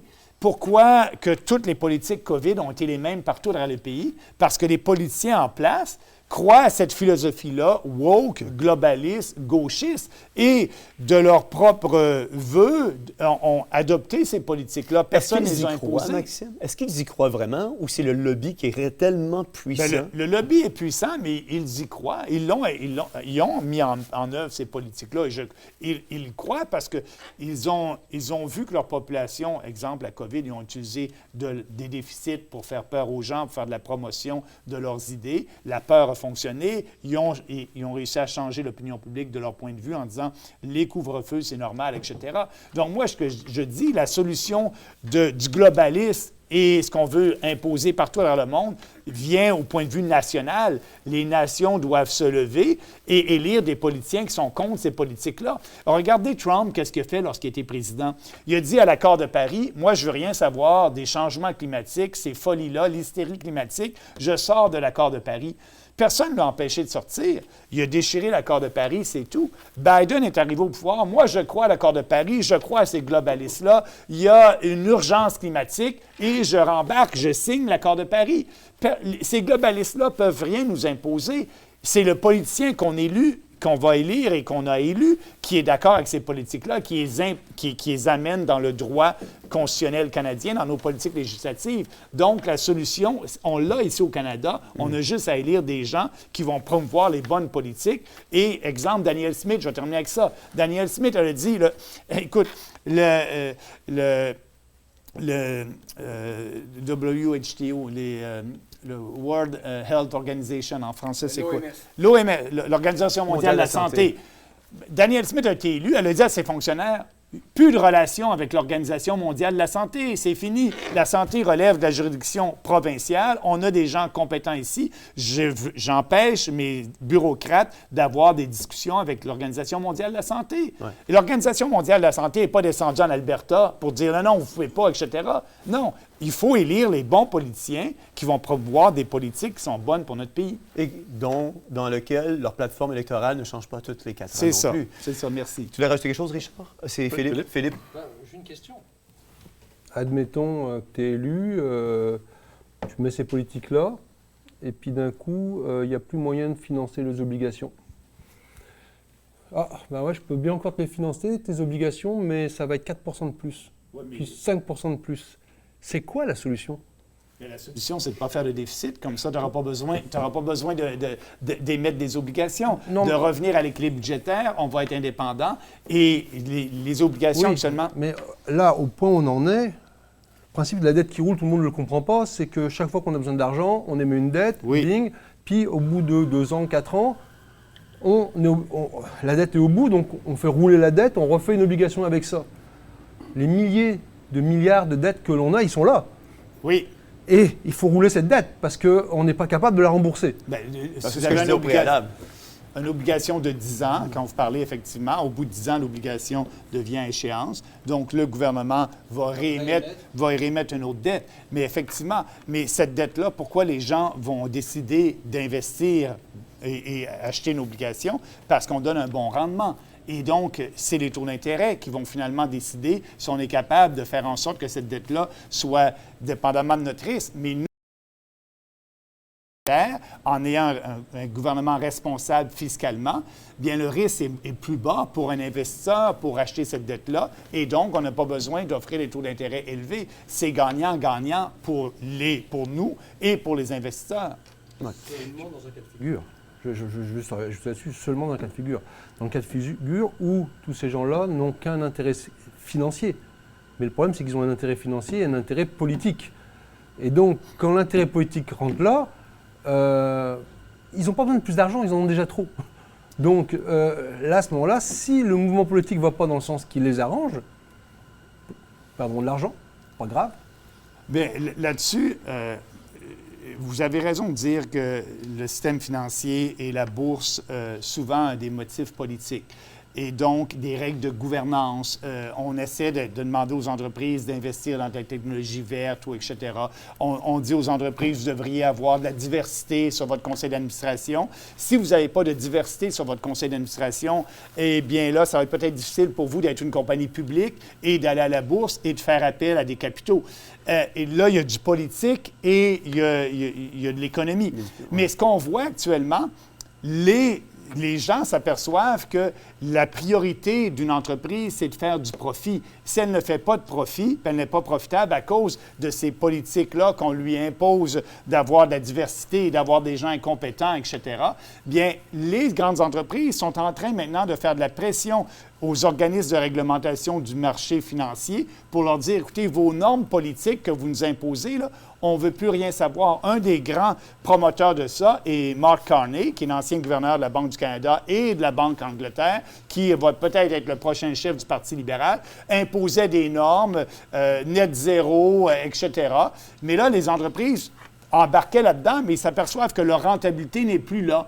Et donc, la pression, justement, la pression vient et de plus en plus, je pense que le politique, ces normes politiques-là, pour changer la société en utilisant des corporations et de l'investissement, ça va être de moins en moins efficace parce que ces entreprises-là, leur rôle principal, c'est de faire du profit. Puis s'ils n'ont pas de profit, leurs actionnaires vont se poser des questions. Et c'est ce qui arrive actuellement en imposant des normes de gouvernance qui n'ont aucun rapport avec l'activité économique d'une entreprise. Bien, je pense que le marché aujourd'hui se rebelle contre ces politiques-là qui sont imposées par les organismes de réglementation et les bourses. C'est une bonne nouvelle. Ouais.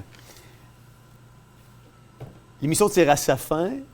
J'aimerais peut-être entendre Daniel en terminant sur comment la perception du totalitarisme diffère-t-elle au Canada par rapport à d'autres démocraties occidentales? Oui, bien, il y en a qui l'ont connu plus, le totalitarisme, ils l'ont vu à leur porte, surtout avec la Deuxième Guerre mondiale, ils l'ont subi, ils l'ont vécu. Ici, la perception, comment on s'est fait dire souvent, il n'y en avait pas, il n'y a pas de problème. Puis si t'es pas content, va en Corée du Nord. On parle beaucoup de dérives totalitaires parce qu'on ne veut pas y arriver à ce point-là. Et je reviens à la base. Ce qui est dur à arrêter, une armée, un char d'assaut, ça peut être dur à arrêter. Mais ce qui est encore plus difficile à arrêter, ce sont les idées. Hein? Et d'ailleurs, c'est pour ça que ça prend des contre-idées à toute l'idéologie woke, climato-paniqueuse qu'il y a, et autres qui amènent des décisions politiques aberrantes, épouvantables, et qui amènent des justifications totalitaires aussi. Mais si on ne peut pas en débattre, c'est pas pour rien que ces 63, ils y tiennent tant que ça, pour faire taire les gens, parce que ce qu'ils ont peur, justement, c'est que quelqu'un s'exprime sur des idées contraires, et qu'il les explique, et que les gens les comprennent. Ça les fait encore plus peur. Et là, Maxime a parlé justement, on parlait d'économie. Bien, regardez ce qui s'est passé pendant l'urgence sanitaire, le Freedom Convoy, quand Trudeau a gelé les comptes de banque. Ça a eu un effet mondial, ça, contre le Canada, contre la finance. Il y a des compagnies et des banques, ici au Canada, qui ont perdu des milliards. Des investisseurs qui ont quitté le Canada quand ils ont vu ça. Il y a même eu des gens du Parti républicain qui pensaient poursuivre le gouvernement du Canada pour avoir fait ça. Parce que fouiller un compte de banque, c'était pas vraiment en mode liberté. Hein? Nos idées nous ont permis d'avancer en Occident, justement, contre le totalitarisme. Il y a eu des dérives, il n'y a rien de parfait, mais il faut toujours lutter contre cela.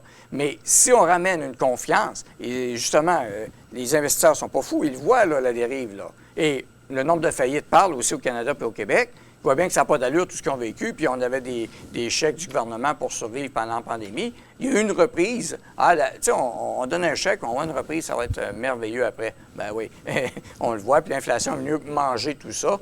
C'est des impacts de décisions politiques malsaines.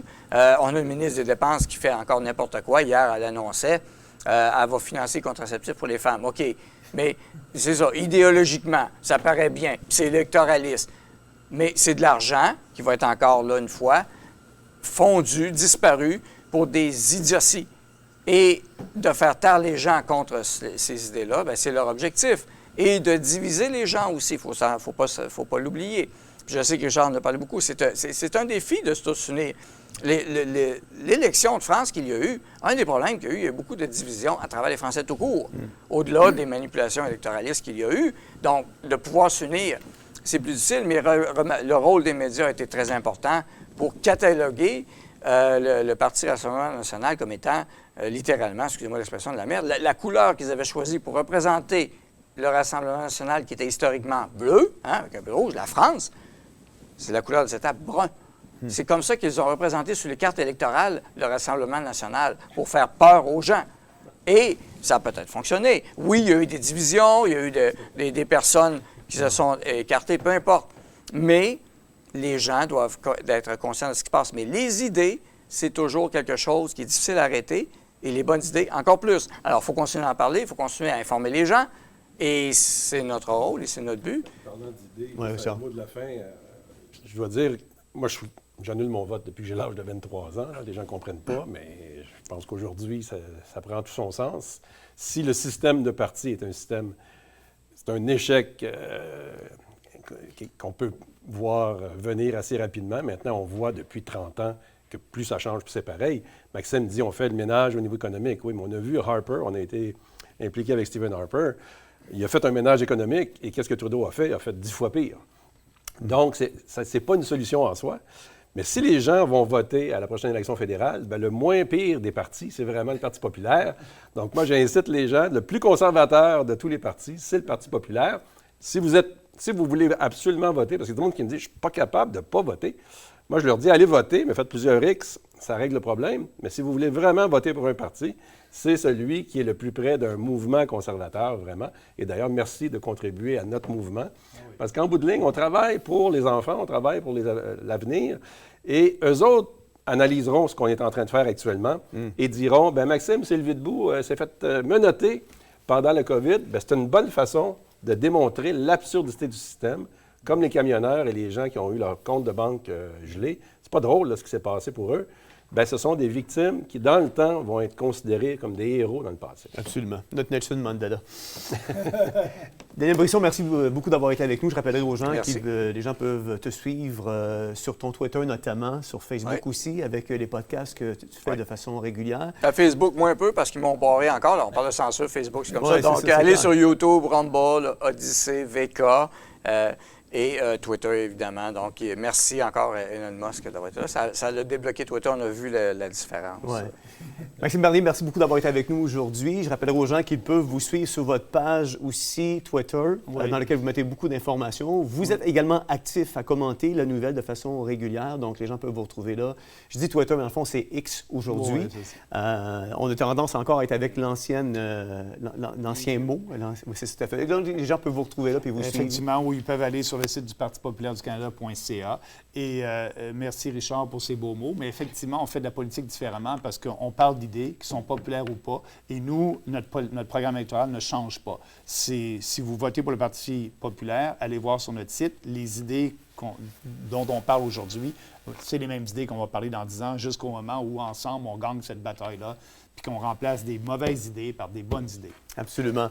Richard Descaries, merci beaucoup d'avoir été avec nous aujourd'hui. J'appellerai aux gens qui peuvent te suivre sur unionconservatrice.ca, sur Twitter aussi avec unionconservatrice.ca. Donc, toi aussi, tu diffuses énormément d'informations. En fait, c'est un bulletin de nouvelles à chaque jour qu'on lit quand on va sur ton Twitter ou ton X. Et Philippe Méloni, maintenant, avec localisme.ca, les gens peuvent aller sur le site Internet, s'abonner, j'imagine, aux newsletters, puis avoir de l'information. Ils peuvent te suivre aussi directement. Sur X aussi. Sur X aussi. c'est devenu le seul endroit où on peut vraiment communiquer. Ouais. Je suis aussi sur Facebook avec Philippe Meloni Public, mais on est toujours soit à se retenir et donc c'est pas intéressant, soit à s'exprimer, à se faire couper. Donc X, ça reste la belle solution. Ça reste la belle solution. Vous savez, j'aime toujours terminer avec une conclusion à la fin. Et aujourd'hui, je trouve ça intéressant de vous entretenir sur le fait que notre monde a malheureusement basculé, favorisant la duplicité à la vérité que l'on tente plus que jamais d'étouffer pour apaiser une conscience dévergondée dans laquelle notre société a plongé, pour en venir à justifier son péché. Alors, sans trop s'interroger ou se questionner, nous en sommes maintenant venus à accepter que le mensonge soit tenu pour vérité et que la vérité soit synonyme de fausseté. Parce que plutôt que de rechercher à valider, nous avons préféré croire ce que l'on nous dit dans les actualités. Nous avons donc accepté de suivre la majorité sans aucune question se poser, faisant confiance aveuglément aux médias et aux politiciens qui, avouons-le, manquent de plus en plus d'authenticité. Le danger avec ces contre-vérités auxquelles nous sommes tous au quotidien exposés, c'est d'en venir à ne plus être capable de discerner les contre-vérités de la vérité. Aujourd'hui, un narratif est encouragé et l'envers de la médaille est censuré. Le fait est que nos gouvernements ne cessent de voter des lois pour en venir à cacher et contrôler tout ce qui pourrait exposer leur duplicité. Alors, la vraie question que nous devrions tous se poser, où pouvons-nous trouver la vérité? Quand reconnaître la vérité? Qui détient la vérité? Comment discerner la vérité? Pour qui est la vérité? Et pourquoi la vérité? Charles Spurgeon, un jour, a dit « Le bien reste le bien, même si le monde est prêt à le condamner.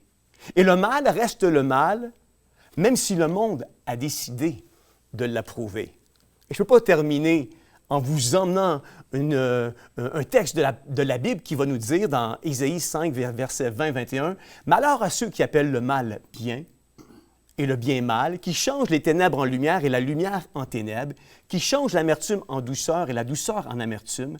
Malheur à ceux qui sont sages à leurs yeux et qui se croient intelligents. » Aujourd'hui, on ne s'en sort pas. La vraie vérité porte un nom et son nom est Jésus. Merci d'avoir été avec nous ce soir. C'est Jean-François Denis qui vous dit bonne réflexion et à la semaine prochaine.